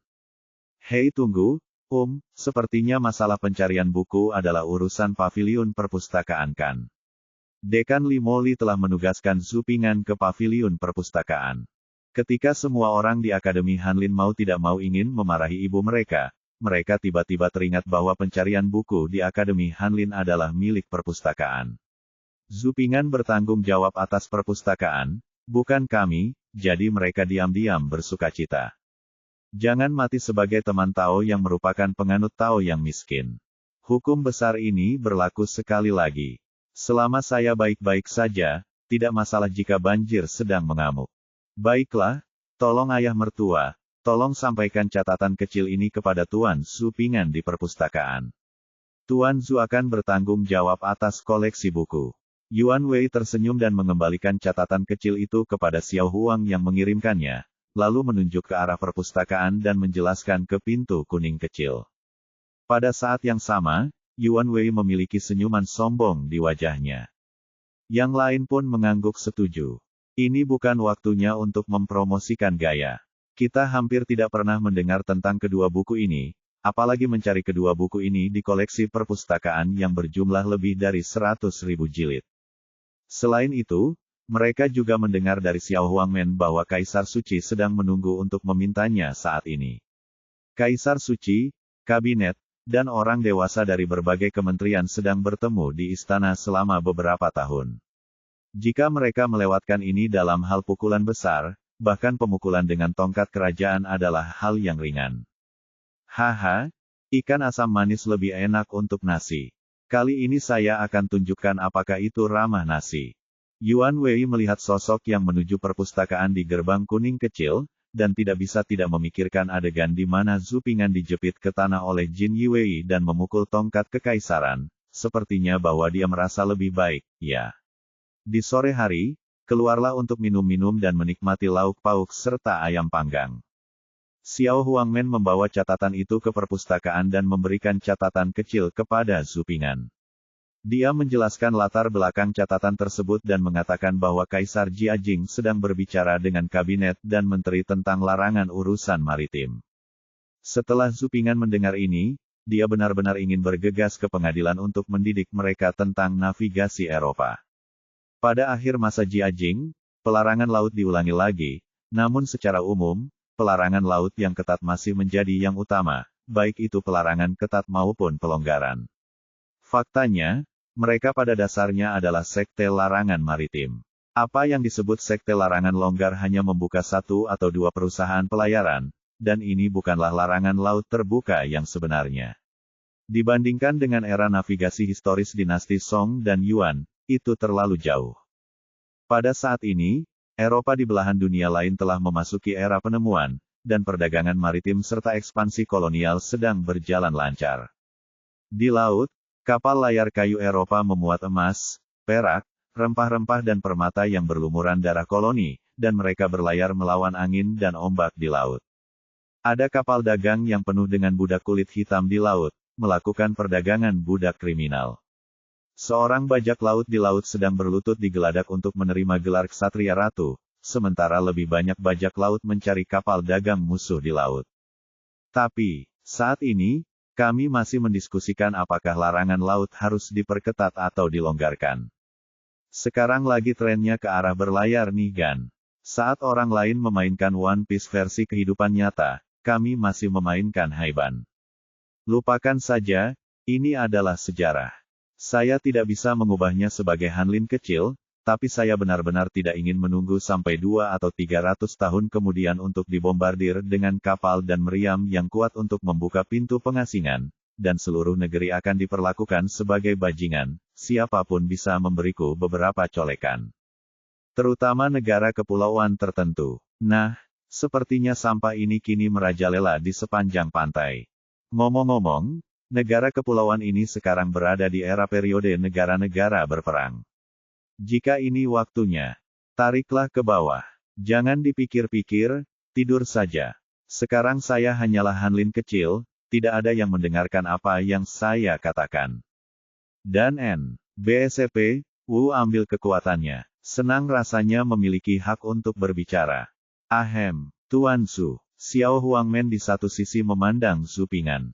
Dia merasa sedih untuk beberapa saat, mengertakkan gigi untuk beberapa saat, dan sepertinya mengalami kejang untuk beberapa saat Xiao Huangmen dengan sedikit simpati. Dia juga tahu bahwa Akademi Hanlin apa niat orang-orang yang memberikan catatan kecil ini kepada Zhu Ping'an. Tiba-tiba, melihat pejabat Hanlin yang agak muda itu, Xiao Huangmen merasa sedikit simpati. Dalam pandangan Xiao Huangmen, alasan mengapa Zhu Ping'an begitu kasar pasti karena buku-buku di catatan kecil ini terlalu sulit ditemukan. Hal ini terlihat dari wajah orang lain dari sekte Xiao Huang yang mengirim Akademi Hanlin ke Akademi Hanlin. Ketika saya sedang mencari buku, mata saya membuat saya ingin makan sendiri. Selain itu, saya benar-benar tidak mengenali dua karakter pertama dari buku pertama di selembar kertas. Ahem, Pencarian buku Tuan Zhu adalah masalah di perpustakaan kami. Terima kasih atas kerja keras Anda, Tuan Zhu. Ketika dia datang untuk memberikan catatan kepada Zhu Ping'an di depan gerbang Xiao Huang, beberapa orang baik hati Han Lin juga mengikutinya. Dia datang hanya untuk melihat Zhu Ping'an, pilihan teratas, kehabisan akal. Zi Hou, jangan cemas. Setelah kami menyelesaikan apa yang kami lakukan, kami akan datang dan membantu Anda menyampaikan kekhawatiran Anda. Yuan Wei juga datang pada suatu saat. Dia tampak prihatin dan ingin membantu Zhu Ping'an, dan juga mengatakan bahwa dia sudah selesai dengan apa yang dia lakukan. Datang dan bantu pekerjaanmu. Namun, semua orang tahu bahwa ini adalah alasan. Saat Anda menyelesaikan apa yang Anda lakukan, hari bunga lili sudah dingin. Siapa yang tidak tahu cara melontarkan komentar sarkastik? Setelah mendengar kata-kata Yuan Wei, mata pejabat lain di sekitarnya berbinar, dan mereka semua berkumpul untuk membantu Zhu Ping'an menyelesaikan masalahnya. Yang ini mengatakan bahwa dia akan datang untuk membantu Anda menemukan buku setelah saya selesai mempelajari sejarah dari dinasti Yuan, dan yang lainnya mengatakan bahwa dia akan menunggu 10 orang di bawah saya. Saya akan membantu Anda segera setelah saya menyelesaikan dekrit. Hanya perlu beberapa tahun untuk menyelesaikan sejarah dinasti Yuan. 10 dekrit lebih dapat diandalkan, tetapi akan memakan waktu setidaknya beberapa hari. Semua orang sangat antusias dan menarik Zhu Ping'an untuk mengirimkan kehangatan dengan berbagai cara, entah bagaimana, obrolan tidak ada habisnya. Tidak, teman-teman terkasih, tunggu sebentar dan kembalilah ketika kamu sudah aman. Zhu Ping'an berkata dengan nada meminta maaf sambil menangkupkan tangannya dengan sikap hangat kepada semua orang. Setelah selesai berbicara, Zhu Ping'an berbalik dan memasuki perpustakaan. Ada apa? Apa yang kamu lakukan, sarjana nomor 1? Dia akan kembali segera setelah kamu pergi. Apa yang dia lakukan? Atau apakah Anda ingin menyajikan teh dan air kepada kami dan meminta bantuan kami? Saya merasa orang ini pasti pergi untuk menuangkan teh, dan dia pasti berusaha meminta bantuan kita. Tidak, Anda harus mencari alasan untuk menolak. Setidaknya Anda harus melihat betapa cemasnya anak ini. Nah, ketika dia keluar, dia harus mencari alasan. Baiklah, saya akan menyusun sejarah, saya sedang terburu-buru menyusun dekrit kekaisaran. Ketika para pejabat Han Lin ini baru saja memikirkan alasannya, Zhu Ping'an sudah memikirkan alasannya, sudah keluar. Ziu, perintahku sangat ketat. Begitu Zhu Ping'an keluar, seseorang di samping Han Lin di pintu mengungkapkan alasannya, dan kemudian semua orang mengikuti dengan cermat, jangan sampai Zhu Ping'an muncul, undang mereka untuk minum teh dan membantu. Oh, teman-teman terkasih, pergilah dan sibuklah. Zhu Ping'an mengangguk tanpa berpikir setelah mendengar ini. Kali ini giliran semua orang yang tercengang. Tanpa diduga, Zhu Ping'an mengangguk seperti ini tanpa memikirkannya. Anda benar-benar anak sapi yang baru lahir yang tidak takut dengan harimau. Bisakah Anda melakukannya sendiri? Namun, ketika semua orang diliputi emosi, mereka mendengar Zhu Ping'an berbicara lagi, dan kemudian melihat pemandangan yang membuat mata mereka hampir melotot. Terima kasih, ayah mertua, kata Zhu Ping'an, dan menyerahkan kedua buku di tangannya kepada Xiao Huangmen yang mengirimkan catatan kecil. Kedua buku itu tidak lebih dan tidak kurang, Tao, Kun Zi, 4 kata ini hampir membuat mata semua orang melotot. Sial, jika kamu mengetahuinya begitu cepat, kamu pasti berkolusi dengan Kaisar. Bab 417 Kecelakaan. Orang-orang di depan pintu yang siap membaca lelucon Zhu Ping'an tercengang saat mereka melihat Zhu Ping'an menyerahkan 2 buku kepada Xiao Huangmen. Buku teratas memiliki 4 karakter, Tao Kun Zi, di sampulnya, mengejek mereka tanpa malu-malu. Ini pasti bohong, seru seorang pejabat Han Lin tak percaya. Adegan ini di luar dugaannya. Di masa lalu, surat yang diturunkan oleh Kaisar Jiajing meminta Akademi Han Lin untuk mencari buku setiap kali tidak selesai tepat waktu meskipun telah berusaha keras, dan setiap kali tidak selesai, buku itu dibuat Kaisar Jiajing sangat marah, yang mana tidak memerlukan waktu setengah hari atau bahkan 1 atau 2 hari untuk menemukannya. Tapi kali ini, 2 buku yang hampir belum pernah terdengar ditemukan begitu cepat. Tidak secepat mencari di tas untuk mengambil barangnya. Hanya butuh waktu untuk menuangkan segelas air. Yang lainnya, termasuk Yuan Wei, tampak seperti baru saja melihat hantu. Mereka tidak percaya Zhu Ping'an begitu efisien. Jika mereka tidak mengetahui bahwa Kaisar Jiajing lebih unggul, mereka bahkan akan curiga bahwa Zhu Ping'an berkolusi dengan Kaisar Jiajing. Nyatanya, bukan hanya mereka, tapi juga Xiao Huangmen yang menunggu di depan pintu tampak tercengang.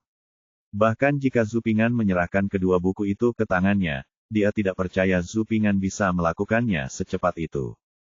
Saya harap saya tidak melewatkan acara penting yang mulia, kata Zhu Ping'an dengan sopan setelah menyerahkan buku itu kepada Xiao Huangmen.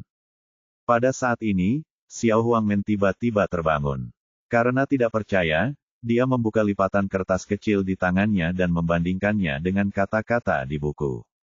Tao Kun Zi, yang pertama, meskipun saya tidak mengenalinya, font dan guratannya sama persis dengan yang ada di catatan kecil. Setelah memeriksa buku pertama, Xiao Huangmen mulai memeriksa buku kedua. Saat ini, pejabat Hanlin lainnya juga berkumpul. Mungkin Zhu Ping'an bingung tentang Tao Kun Zi, yang pertama dan menemukannya secara kebetulan. Yang kedua pasti tidak akan semudah itu. Mungkin saya menemukan yang salah di yang kedua. Dengan pemikiran ini, mereka berkumpul dan melihat lebih serius daripada Xiao Huangmen. Xiao Huangmen meletakkan buku pertama di bawah dan buku kedua di atas, lalu membuka kembali kertas kecil di tangannya untuk memeriksa. Saat melihat nama buku kedua, seseorang yang bersemangat dari Akademi Hanlin berseru tak terkendali. Buku kedua adalah Changhai Gewuzi. Ternyata itu adalah Changhai Gewuzi yang asli. Zhu Ping'an menemukan kedua buku ini dalam waktu yang dibutuhkan untuk menuangkan segelas air, dan tidak ada perbedaan sama sekali. Setelah Xiao Huangmen memeriksa kedua buku itu, setelah berterima kasih kepada Zhu Ping'an, dia membungkus kedua buku itu dengan gulungan kain kuning, mengucapkan selamat tinggal kepada semua orang di Akademi Hanlin, dan segera pergi ke si Yuan. Ketika Yuan Wei, yang sedang menonton di samping, melihat nama buku kedua, dia berkata dengan wajah buruk bahwa dia ada yang harus dilakukan dan pergi duluan, dan pergi dengan wajah muram. Yuan Wei melihat ancaman yang kuat pada Zhu Ping'an. Akademi Hanlin dekat dengan Kaisar Suci. Justru karena keunggulan uniknya karena dekat dengan Kaisar Suci maka akademi ini selalu disebut sebagai tempat penyimpanan Perdana Menteri. Sebelum Zhu Ping'an datang, dia menulis puisi untuk Kaisar Jiajing, memuji kebajikannya dan menulis puisi. Hampir semua pusat perhatian diberikan kepada Yuan Wei, dan Li Chunfang tidak bisa menandinginya. Kaisar Jiajing juga beberapa kali memuji Yuan Wei. Jika situasi ini terus berlanjut, aman untuk dipromosikan ke kabinet dan menjadi seorang markis. Namun setelah Zhu Ping'an tiba, padahal hanya beberapa hari saja. Namun Yuan Wei merasa terancam oleh Zhu Ping'an. Terakhir kali dia menulis puisi tentang selera, Zhu Ping'an mencuri perhatian. Kaisar Jiajing menjawab dengan kalimat, ikan asam manis lebih enak disajikan dengan nasi. Orang yang cerdas akan langsung tahu bahwa puisi Zhu Ping'an lah yang menggugah selera Kaisar nafsu makan Jiajing dan membuat suasana hati Kaisar Jiajing menjadi baik. Untungnya, dia membalas Zhu Ping'an dengan catatan kecil dengan nada bercanda. Kaisar Jiajing menulis surat itu dengan nada bercanda, tetapi dia belum pernah menerima perlakuan seperti itu. Bercanda saja, Anda harus dekat untuk melakukan ini. Keuntungan Akademi Hanlin adalah dekat dengan Kaisar. Dekat dengan Kaisar akan menghasilkan promosi. Bergabung dengan kabinet hanya tinggal sepatah kata dari Kaisar. Daripada menghabiskan waktu di Akademi Hanlin untuk mengasah kemampuanmu, lebih baik bicara tentang membina hubungan dengan Yang Suci. Mengapa saya mencurahkan begitu banyak upaya untuk menulis puisi untuk Kaisar Jiajing? Apakah hanya untuk membangun hubungan di depan Kaisar Jiajing? Zhu Ping'an baru berada di sini beberapa hari, dan dia telah menarik perhatian Kaisar Suci dengan beberapa puisi yang berhubungan dengan makanan. Temukan begitu cepat sekarang. Pergilah kepada Roh Kudus untuk meminta buku. Dibandingkan dengan beberapa waktu terakhir yang membutuhkan 1 atau 2 hari untuk menemukannya, kali ini Zhu Ping'an pasti menunjukkan wajahnya di mata Yang Suci lagi. Jika terus berkembang di masa depan, bukankah itu berarti saya tidak punya tempat untuk menonjol? Wajah Yuan Wei bertambah panjang saat dia memikirkannya. Dia berjalan ke kantornya dan duduk di kursinya dengan wajah cemberut, tidak tahu apa yang dia rencanakan. Tuan Zhu benar-benar orang yang nyata. Bahkan jika kita semua mencari kedua buku ini bersama-sama, kita tidak dapat menemukannya dalam setengah hari. Tuan Zhu, Anda benar-benar membuat kami duduk dan memperhatikan, melihatnya. Untuk buku kedua, saya tidak bisa tidak memujinya. Tidak, itu hanya kebetulan. Saya kebetulan memilah buku di pagi hari dan menemukan dua buku ini. Zhu Ping'an menggelengkan kepalanya dan menjelaskan bahwa kedua buku ini ada di lantai pertama, dan salah satunya ada di lantai pertama diatur pertama kali di Hongwu Zhengyun. Meskipun seseorang datang kemudian, dia melihatnya saat memilah buku. Dengan memori super Zhu Ping'an, hampir mudah untuk menemukannya. Nah, ini satu-satunya penjelasan. Zhu Ping'an ini benar-benar beruntung, dan ini bukan keberuntungan biasa. Dia telah menemukan buku yang begitu sulit. Sungguh nasib yang baik, nasib buruk bisa menimpanya. Semua Hanlin menyesali nasib baik Zhu Ping'an, sambil mengucapkan selamat tinggal kepada Zhu Ping'an, dan kembali ke kantor masing-masing dengan desahan di wajah mereka. Ketika Xiao Huangmen kembali ke Xiyuan dengan membawa dua buku terbungkus kain kuning, perselisihan larangan laut di antara para petinggi istana masih berlangsung sengit, belum lagi Kaisar Jiajing, bahkan Huang Jinting yang saat itu mengabdi pada Kaisar Jiajing sedang terbakar. Melihat Xiao Huangmen kembali begitu cepat, Huang Jin tidak bisa menahan diri untuk tidak berubah menjadi abu-abu. Kenapa kamu kembali begitu cepat? Mungkinkah Akademi Hanlin tersesat seperti sebelumnya? Cepat mengaku bersalah. Kemudian, Huang Jin memikirkan saat-saat sebelumnya ketika Kaisar Jiajing mengirim catatan ke Akademi Hanlin untuk mencari buku.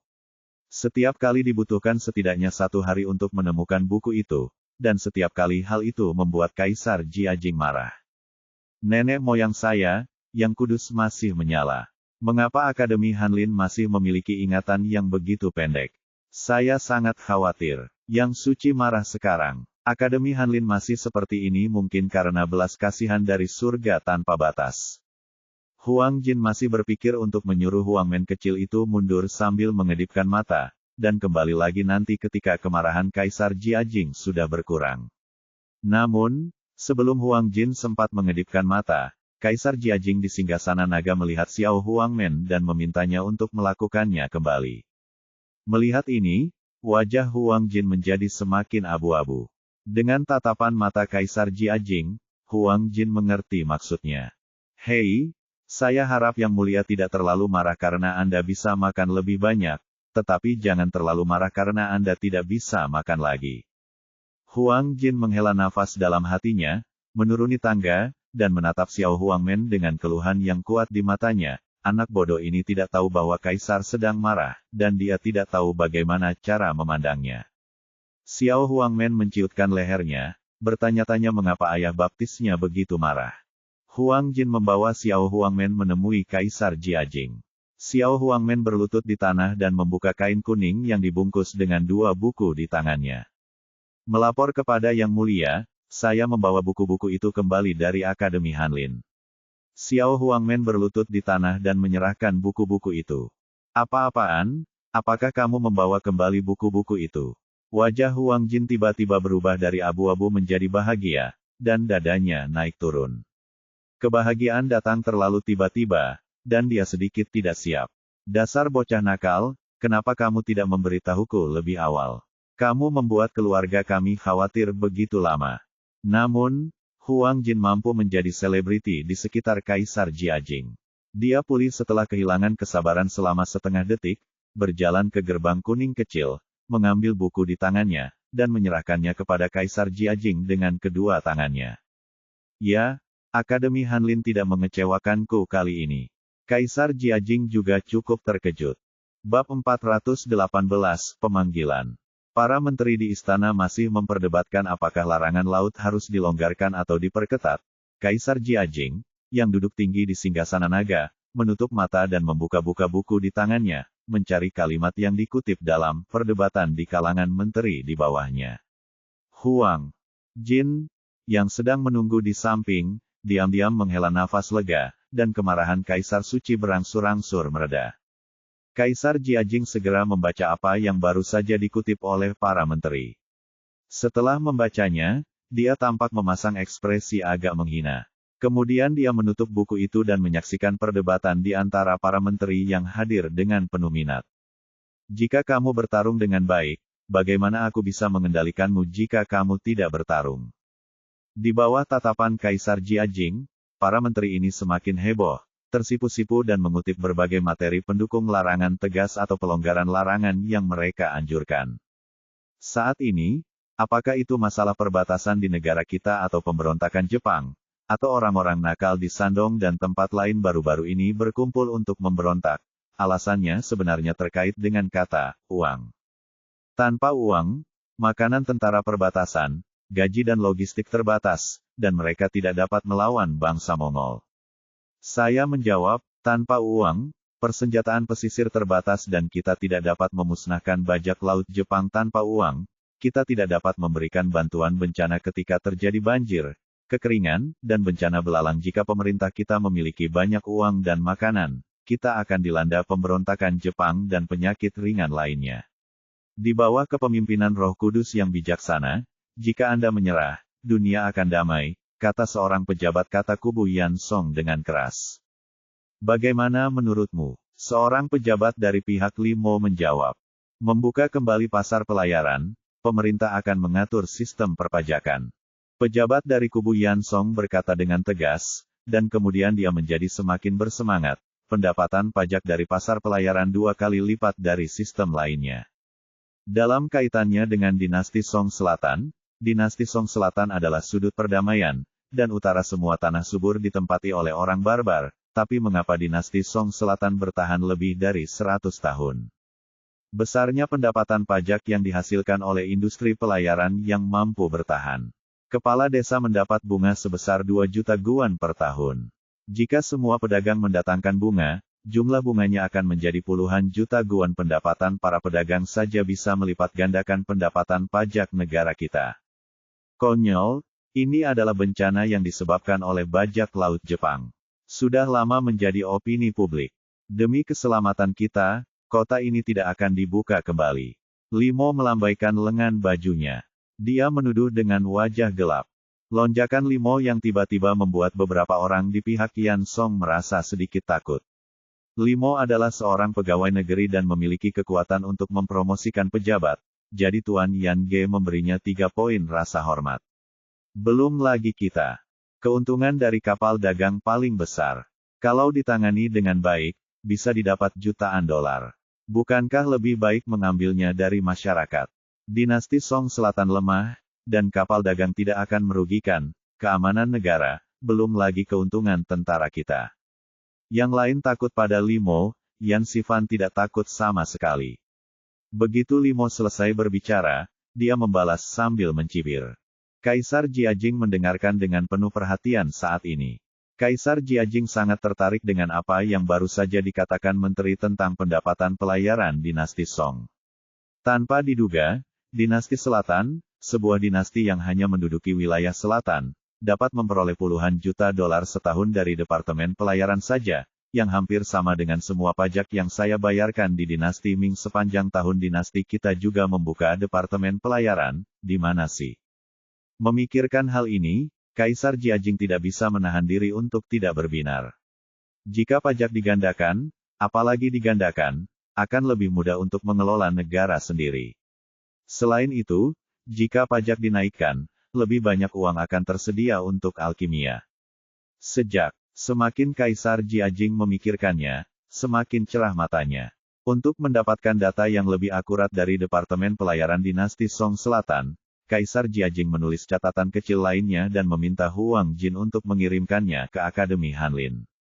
Biarkan Akademi Hanlin mempersiapkan dan menyerahkan buku-buku yang relevan tentang pendapatan Departemen Pelayaran Dinasti Song Selatan dan pendapatan tahunan Dinasti Song Selatan. Xiao Huangmen lah yang baru saja mengirimkan surat itu. Kali ini dia bergegas ke Akademi Hanlin lagi dengan membawa catatan kecil yang ditulis oleh Kaisar Jiajing. Ketika Xiao Huangmen membawa catatan kecil itu ke Akademi Hanlin, mata Yuan Wei menjadi bengkok. Menurut Yuan Wei, Catatan kecil ini pasti seperti yang ditulis Kaisar Jiajing terakhir kali, ikan asam manis lebih baik untuk nasi. Ini adalah catatan kecil lainnya yang memuji Zhu Ping'an, jadi dia segera menemukan apa yang dicari Kaisar dari. Menerima pujian datang secara alami. Namun, ketika Yuan Wei benar-benar melihat kata-kata di catatan kecil itu, dia tidak bisa menahan tawa. Apa yang tertulis di catatan itu adalah, cari informasi tentang divisi kapal dinasti Song Selatan. Ini adalah waktu lain untuk mencari informasi klasik. Nah, baru saja Zhu Ping'an mendapat keberuntungan besar. Dia kebetulan melihat dua buku yang dicari oleh guru suci. Dia tidak hanya melarikan diri, tetapi dia juga diam-diam membuat pencapaian besar. Hah, kali ini kami sedang mencari informasi tentang biro kapal dinasti Song Selatan. Tidak sesederhana itu. Ada banyak sekali buku kuno di Zhangge. Saya tidak percaya Anda, Zhu Ping'an, pernah melihat yang seperti ini informasi. Apa yang akan kamu lakukan, Zhu Ping'an, kali ini? Kali ini, guru suci tidak merincinya. Terserah Anda, Zhu Ping'an, apa yang dapat Anda lakukan? Melihat kata-kata di catatan kecil itu, Yuan Wei akhirnya merasa lega. Depresinya hilang, digantikan oleh rasa lega yang mendalam. Dan, EBSP, seperti terakhir kali, Yuan Wei sekali lagi mengikuti Xiao Huangmen ke paviliun Tibet tempat Zhu Ping'an berada, diikuti oleh banyak pejabat Hanlin yang berhasil terakhir kali datang kali ini. Divisi Sibo, coba saya pikirkan. Sepertinya ada sebuah buku bernama Haitu Kanyu. Saya hanya tidak tahu kalau buku ini ada di sudut paviliun Tibet sekarang, sebuah di gerbang Xiao Huang. Setelah menulis catatan kecil, dia menyarankan kepada Zhu Ping'an. Saya juga ingat bahwa ada jilid panduan perpajakan dinasti Song Selatan yang sepertinya mencatat perpajakan Departemen Pelayaran. Ada juga buku berjudul Food and Goods Chronicle of the Southern Song Dynasty. Sepertinya saya pernah melihatnya di lantai 2 paviliun Tibet pada tahun-tahun awal. Itu hanya masalah waktu. Sudah lama sekali, dan saya tidak ingat di rak mana, saya hanya ingat di sisi timur lantai 2. Dari waktu ke waktu, seseorang akan memberikan saran kepada Zhu Ping'an. Setelah beberapa saat, dia merekomendasikan lebih dari N karya klasik. Namun, meskipun karya klasik tidak direkomendasikan, sedikit, tetapi saya tidak tahu bahwa karya klasik yang mereka rekomendasikan tergeletak di sudut paviliun Tibet. Yuan Wei melihat pemandangan ini dan tersenyum diam-diam. Ya, benar, itu saja. Terima kasih, teman-teman terkasih. Jika Anda tidak keberatan, silakan duduk di paviliun dan minum teh. Zhu Ping'an menyela suara para sarjana yang merekomendasikan kualifikasi akademis dan mengundang mereka untuk minum teh di paviliun Tibet. Minum teh. Anggap kami bodoh. Jika Anda mengundang kami minum teh sekarang, Anda pasti akan meminta kami membantu Anda menemukannya nanti. Akibatnya, para pejabat menolak satu demi satu. Melihat ini, sudut bibir Yuan Wei yang terangkat menjadi lebih cerah. Namun, sebelum suasana hati Yuan Wei yang baik bertahan, dia melihat Zhu Ping'an mengulangi kata-kata dan tindakan terakhirnya, membungkukkan tangannya dan mengucapkan terima kasih sebelum memasuki paviliun Tibet lagi. Kali ini saya juga mendengar langkah kaki Zhu Ping'an menaiki tangga. Ahem, coba tebak, Tuan Zhu kebetulan melihat karya klasik serupa lagi. Para pejabat Hanlin saling memandang dan tidak bisa menerimanya untuk beberapa saat. Seorang petugas Hanlin mau tidak mau berkata dengan wajah merah. Tidak mungkin, ini tidak akan selalu terjadi secara kebetulan. Ini hanya kebetulan. Bagaimana Anda bisa beruntung setiap saat? Semua orang setuju dengan ini, dan merasa bahwa Zhu Ping'an seharusnya, secara kasar, kali ini, itu seharusnya tidak terjadi. Namun tak lama kemudian, Zhu Ping'an keluar sambil membawa sebuah buku tebal. Mulut gagak. Alhasil, semua petugas Hanlin memandang ke arah pejabat Hanlin yang baru saja berbicara.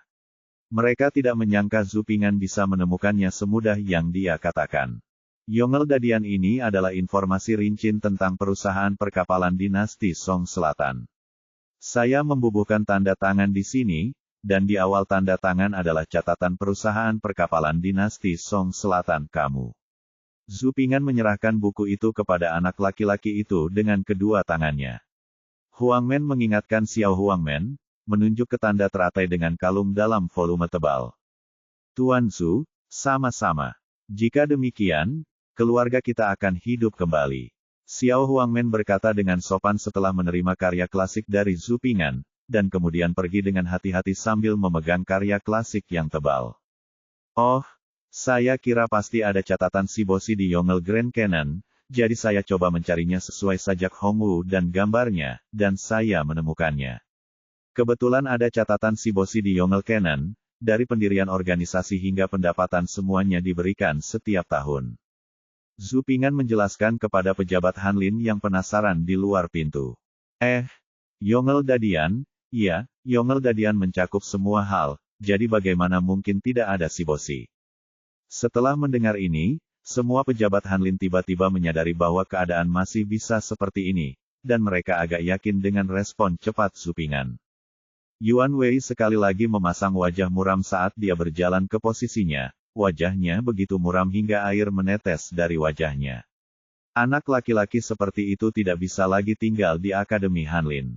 Jika Kaisar Jiajing sedikit terkejut sekarang, maka ketika Xiao Huangmen kembali ke Aula Yuan dengan upacara Yongle sebanyak ini untuk melanjutkan hidupnya, Kaisar Jiajing sangat terkejut. Dia tidak menyangka bahwa efisiensi Akademi Hanlin akan menjadi begitu luar biasa, sangat berbeda dari sebelumnya. Jika pencarian terakhir hanya menggugah hati Kaisar Jiajing, maka pencarian ini cukup membangkitkan minat Kaisar Jiajing. Setelah membaca catatan pendapatan tahunan Shiboshi dalam volume Yongle Dian ini, Kaisar Jiajing dengan penasaran meminta Huang Jin memanggil pintu kuning kecil dan menanyakan beberapa pertanyaan. Menghadapi pertanyaan Kaisar Jiajing, Xiao Huangmen tidak menyembunyikan apapun dan memberitahu Kaisar Jiajing semua yang dia lihat dan dengar di Akademi Hanlin, Paviliun Jiangsang, dan Zhu Ping'an. Menarik, dia ternyata adalah sarjana nomor 1 saya. Huang Ban mengirimkan dekrit kepada Zhu Ping'an untuk menemuinya. Saya akan memberinya hadiah yang bagus. Setelah mendengar ini, Kaisar Jiajing tersenyum dan membuka mulutnya.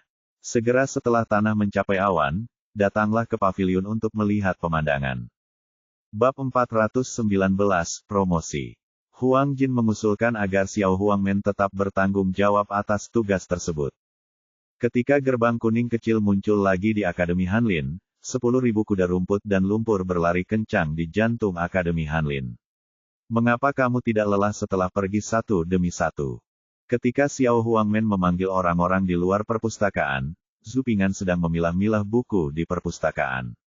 Ada 2 jilid tipis di atas meja, yang satu tampak seperti catatan perjalanan, dan yang lainnya adalah buku tentang kuil Honglu, buku catatan.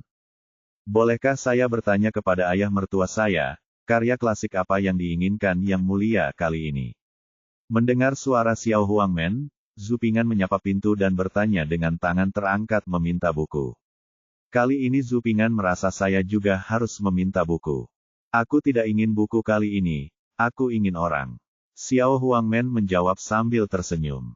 Kamu menginginkan seseorang. Zhu Ping'an terkejut, tidak begitu mengerti maksud Xiao Huangmen. Haha, keluarga kami ingin mengucapkan terima kasih kepada Tuan Su. Selamat kepada Tuan Su. Selamat kepada Tuan Su. Xiao Huangmen tersenyum dan memberi selamat kepada Zhu Ping'an dengan tangan terkepal. Bolehkah saya bertanya kepada ayah mertua saya, dari mana datangnya kebahagiaan? Zhu Ping'an bertanya lagi. Tuan Zhu telah melakukan pekerjaan yang bagus dalam menemukan buku itu. Yang mulia akan memberi hadiah kepada Anda. Mohon bersihkan keluarga Anda dan pergi ke Siyuan untuk menerima hadiah dari guru. Xiao Huangmen tersenyum seperti bunga krisan, seolah-olah dialah orangnya yang ingin menerima hadiah. Para pejabat Hanlin yang mengawasi di luar pintu mau tidak mau menghirup udara dingin ketika mendengar apa yang dikatakan Xiao Huangmen. Mata mereka penuh rasa iri saat melihat ke arah Zhu Ping'an, terutama Yuan Wei yang ada memperhatikan dari kejauhan. Mata Zhu Ping'an dipenuhi rasa iri dan kebencian. Meskipun dia telah lama menyadari bahwa Zhu Ping'an sangat efisien dalam mencari buku, dia pasti akan meninggalkan kesan yang baik pada Kaisar. Namun saya tidak pernah menyangka bahwa Zhu Ping'an akan meninggalkan kesan yang begitu mendalam pada Kaisar, sampai-sampai Kaisar ingin memanggilnya untuk mendapat pujian. Ini sangat beruntung. Saya akan segera mencari 2 buku lusuh. Mengapa sampai pada titik di mana Kaisar ingin memanggilnya untuk mendapat pujian? Saya telah menulis begitu banyak kinci, tetapi Bapak Suci tidak memanggil saya sendirian untuk memuji saya. Memikirkannya, mata kecil Yuan Wei menjadi merah. Mohon tunggu sebentar, ayah mertua. Zhu Ping'an berkata dengan nada meminta maaf kepada Xiao Huangmen. Setelah mendapat anggukan dari Xiao Huangmen, Zhu Ping'an berbalik dan memasuki perpustakaan, berjalan cepat ke meja, dan meletakkan kata-kata itu di atas meja. Dia mengambil 2 buku tipis di tangannya dan menggulungnya. Taruh di lengan baju. Panggilan Roh Kudus ini dikatakan sebagai pujian, namun Zhu Ping'an merasa harus mempersiapkannya sejak dini. 2 buklet tipis yang ditemukan Zhu Ping'an adalah persiapan Zhu Ping'an. Saat datang ke Siyuan kali ini, Zhu Ping'an merasa pemandangan di Siyuan sangat indah. Bunga dan tanaman membuat Siyuan tampak seperti negeri dongeng saat melintasi jembatan antara Laut Tengah dan Laut Cina Selatan di Siyuan. Zhu Ping'an juga melihat beberapa burung bangau putih bermain di antara mereka. Ki abadi tiba-tiba naik beberapa poin. Pantas saja Kaisar Jiajing tetap tinggal di Siyuan dan menolak pergi ke kota terlarang. Ketika Xiao Huangmen membawa Zhu Ping'an ke istana tempat Kaisar Jiajing berada, para menteri masih berdebat tentang larangan maritim. Teh diletakkan di sebelah mereka. Para menteri menjadi haus setelah berdebat, jadi mereka minum secangkir teh untuk melembabkan tenggorokan mereka terus berdebat. Dilonggarkan atau tidaknya larangan maritim tidak hanya berkaitan erat dengan perekonomian nasional dan penghidupan masyarakat, tetapi juga kepentingan vital mereka, sehingga para menteri sangat serius. Menteri saya yang rendah hati, Zhu Ping'an memberi penghormatan kepada Yang Mulia. Hidup Kaisar saya. Zhu Ping'an memasuki aula dan melihat hidung dan hidungnya, tanpa gangguan apapun. Begitu dia memasuki istana, dia membungkuk kepada Kaisar Jiajing yang sedang duduk di singgasana naga. Suara Zhu Ping'an sangat keras, yang langsung menarik perhatian semua orang di aula. Para menteri yang sedang berdebat di tengah perdebatan menghentikan perdebatan mereka dan mengalihkan perhatian mereka ke Zhu Ping'an. Teh. Istirahat sejenak. Aku mencintaimu, mohon bebas. Kaisar Jiajing mengangguk. Petik 2. Terima kasih, Yang Mulia. Zhu Ping'an mengucapkan terima kasih kepada Kaisar Jiajing dengan hormat dan berdiri dari tanah. Meskipun Ai Qing masih muda, kamu membuatku terkesan akhir-akhir ini. Kaisar Jiajing mengubah posisi menjadi nyaman di kursi naga dan berkata perlahan. Saya malu pada diri saya sendiri, jawab Zhu Ping'an dengan cepat. Apa yang membuatmu malu? Kamu masih muda tetapi kamu ingin mengabdi pada negaramu. Yang seharusnya malu adalah beberapa orang yang tidak melakukan apa-apa dan tidak ingin mengabdi pada negaranya. Kaisar Jiajing memuji Zhu Ping'an dan di saat yang sama, dia juga mencemooh para menteri yang hadir. Saya malu pada diri saya sendiri. Para menteri yang hadir semuanya menanggapi dan mengkritik. Oke, saya tidak sedang membicarakan Anda. Kaisar Jiajing melirik para menteri yang mulia dan melambaikan tangannya. Ai Qing, tahukah kamu mengapa aku memanggilmu? Kaisar Jiajing memandang Zhu Ping'an dan bertanya. Wei Chen mendengar bahwa Yang Mulia ingin memuji Wei Chen. Zhu Ping'an menjawab dengan tulus. Ya, saya ingin menghadiahi Anda dengan Jiajing, tetapi tahukah Anda mengapa saya ingin menghadiahi Anda? Kaisar Jiajing bertanya lagi. Zhu Ping'an berpikir sejenak dan menjawab, Yang Mulia harus memberi penghargaan kepada menteri karena dia menyerahkan karya klasik tepat waktu. Ini hanya salah satunya. Kemarin lusa, Zhou Houji, hakim di prefektur Suntian, mengirim saya sepucuk surat, mencantumkan Anda sebagai anggota prefektur Suntian. Prestasi pertama dalam menyelesaikan kasus pembunuhan yang sulit. Dan meskipun puisi yang dikirimkan Ai Qing terakhir kali agak tidak masuk akal, puisi itu menggugah selera saya. Terutama hari ini, saya mengirim orang ke Akademi Hanlin meminta karya klasik, dan Ai Qing mengirimkannya dengan cepat. Saya cukup senang, karena di masa lalu, meskipun saya harus mengingatkan Anda berulang kali, akan memakan waktu setengah hari 1 hari bagi Akademi Hanlin untuk mengirimkannya kepada saya. Kata Kaisar Jiajing sambil menggelengkan kepalanya. Huang Ban, umumkan dekrit tersebut. Setelah Kaisar Jiajing selesai berbicara, dia melambaikan tangannya kepada Huang Jin untuk mengumumkan dekrit tersebut. Setelah menerima instruksi Kaisar Jiajing, Huang Jin mengambil 2 langkah ke depan, berdiri 1 langkah di depan platform tinggi aula utama, membuka gulungan kain kuning dan membacakan. Demi takdir Tuhan, Kaisar berkata, Su Ping, sebuah disusun oleh Akademi Hanlin dengan sepenuh hati untuk tugasnya. Dia secara khusus dipromosikan ke pangkat petugas Akademi Hanlin dan dihargai 10 tael perak sebagai hadiah. Dipromosikan. Apakah ini promosi? Itu terlalu mudah. Setelah mendengarkan dekrit kekaisaran yang dibacakan oleh Huang Jin, para tetua dan 6 pejabat di aula memandang Zhu Ping'an di belakang yang tampak terkejut dengan kejutan promosi tersebut. Zhu Ping'an, cendekiawan nomor 1 yang baru dipromosikan, baru saja menjabat. Dia dipromosikan hanya dalam beberapa hari. Dulu, saat kami dipromosikan, kami butuh waktu beberapa tahun untuk mengubah posisi di bawah bokong. Zhu Ping'an baik-baik saja. Dia baru saja menemukan 2 buku dan menulis puisi dan dipromosikan. Jika mereka tidak mengetahui detail Zhu Ping'an, beberapa menteri akan meragukan apakah Zhu Ping'an adalah anak tidak sah Kaisar Jiajing. Promosi resmi ini seperti air minum.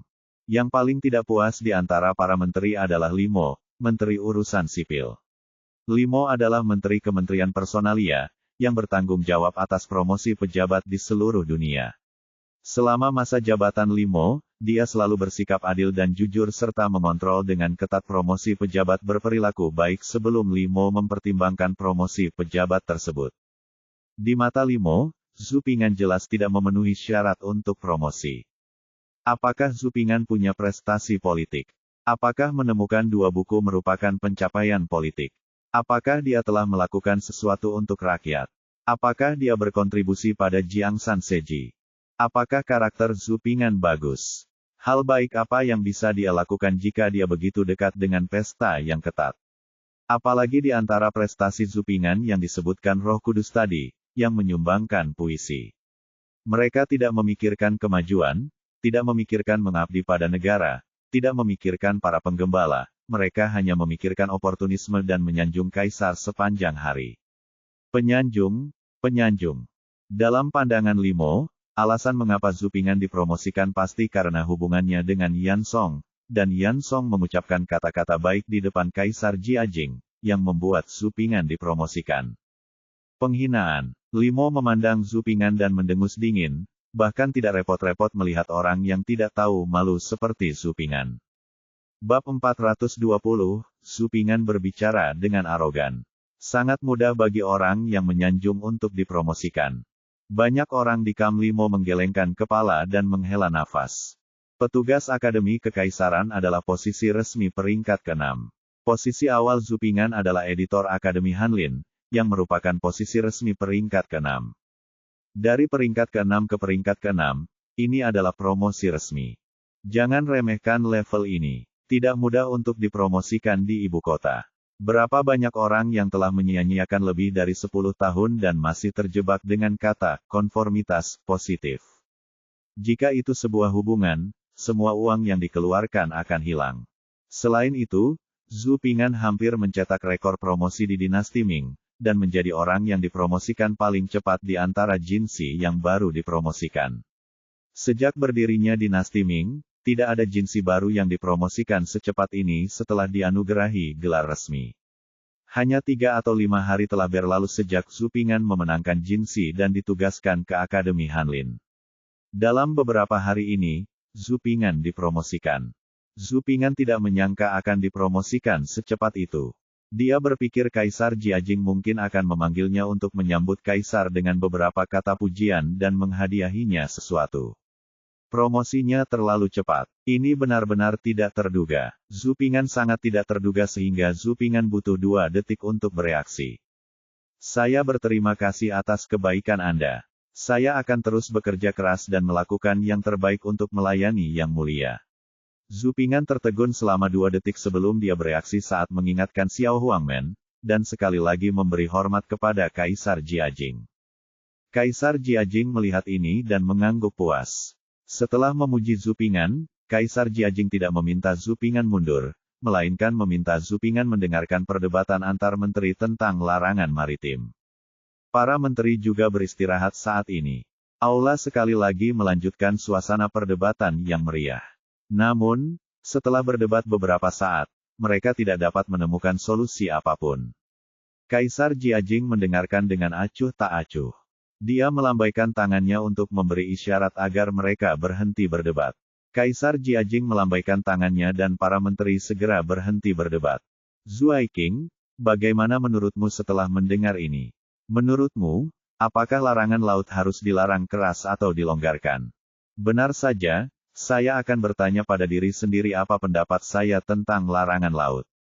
Untungnya, saya sudah menyiapkan jawabannya sebelum datang.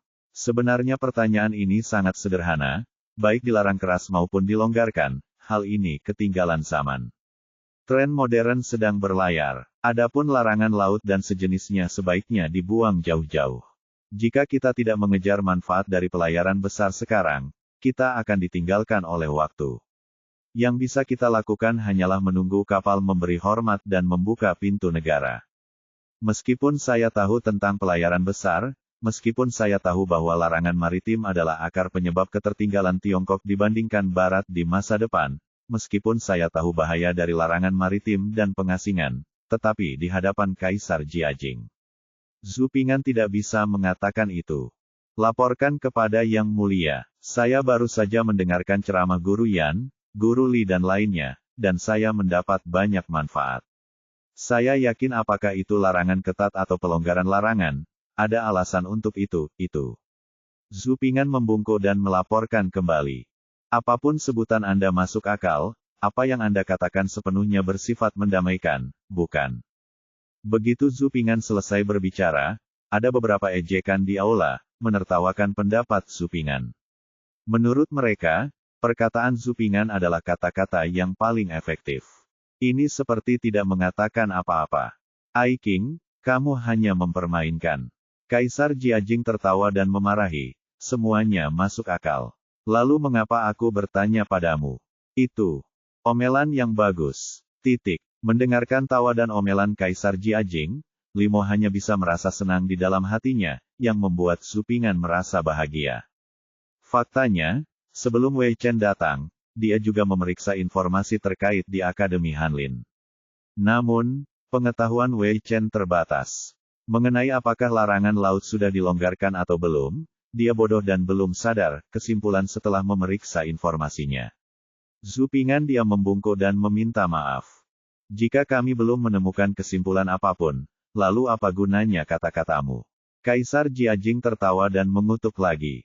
Kembali kepada Yang Mulia, meskipun Wei Chen belum menyelidiki apakah larangan laut telah dilonggarkan atau tidak, dia secara tidak sengaja menemukan metode untuk menggandakan kas negara tanpa menambahkan pajak kepada masyarakat sambil memeriksa informasi yang relevan tentang larangan laut. Tentu saja, Wei Chen hanya melihatnya sekilas dan tidak yakin apakah metodenya layak. Zhu Ping'an membungkuk dan menjawab, perbendaharaan negara akan berlipat ganda tanpa ada kenaikan pajak kepada rakyat. Suara Zhu Ping'an tidak keras, tetapi saat ini seperti guntur, membungkam semua orang di aula. Kemudian, terjadi ledakan diskusi. Para tetua dan menteri menunjuk ke arah Zhu Ping'an dan menggelengkan kepala dari waktu ke waktu. Pada saat ini, faksi yang dilarang keras dan faksi yang dilarang keras akhirnya mencapai kesepakatan. Luar biasa, omong kosong. Hampir tidak ada yang percaya apa yang dikatakan Zhu Ping'an. Perbendaharaan negara akan berlipat ganda tanpa ada kenaikan pajak dari rakyat. Apakah Anda pikir Anda adalah Wang Anshi dari dinasti Song? Selain itu, Wang Anshi adalah sosok yang sangat terkenal. Yang mereka katakan hanyalah, rakyat tidak menambah kekayaan dan negara menjadi kaya, mereka hanya mengatakan bahwa perbendaharaan negara harus memiliki lebih banyak uang. Cukup untuk mengeluarkan uang, tetapi Anda, Zhu Ping'an, berani menggunakan ganda. Yang Anda maksud adalah menggandakan uang di perbendaharaan. Sangat keterlaluan. Tidak masuk akal, kalau rakyat tidak bayar pajak lagi, bagaimana bisa kas negara berlipat ganda? Memang benar anak sapi yang baru lahir tidak takut dengan harimau. Demi mengesankan publik, anak ini akan melakukan apa saja. Limo, Menteri Urusan Sipil, memandang Zhu Ping'an dengan lebih jijik. Dalam pandangan Limo, sayang sekali jika dia berdiri di aula yang sama dengan Zupingan. Orang ini tidak hanya penyanjung, tapi juga orang sombong yang berbicara omong kosong. Orang seperti ini tidak ada harapan. Sayangku, tahukah kamu apa yang kamu katakan? Kaisar Jiajing memandang Zupingan dengan penuh minat dan bertanya, tetapi alisnya juga dipenuhi dengan kecurigaan.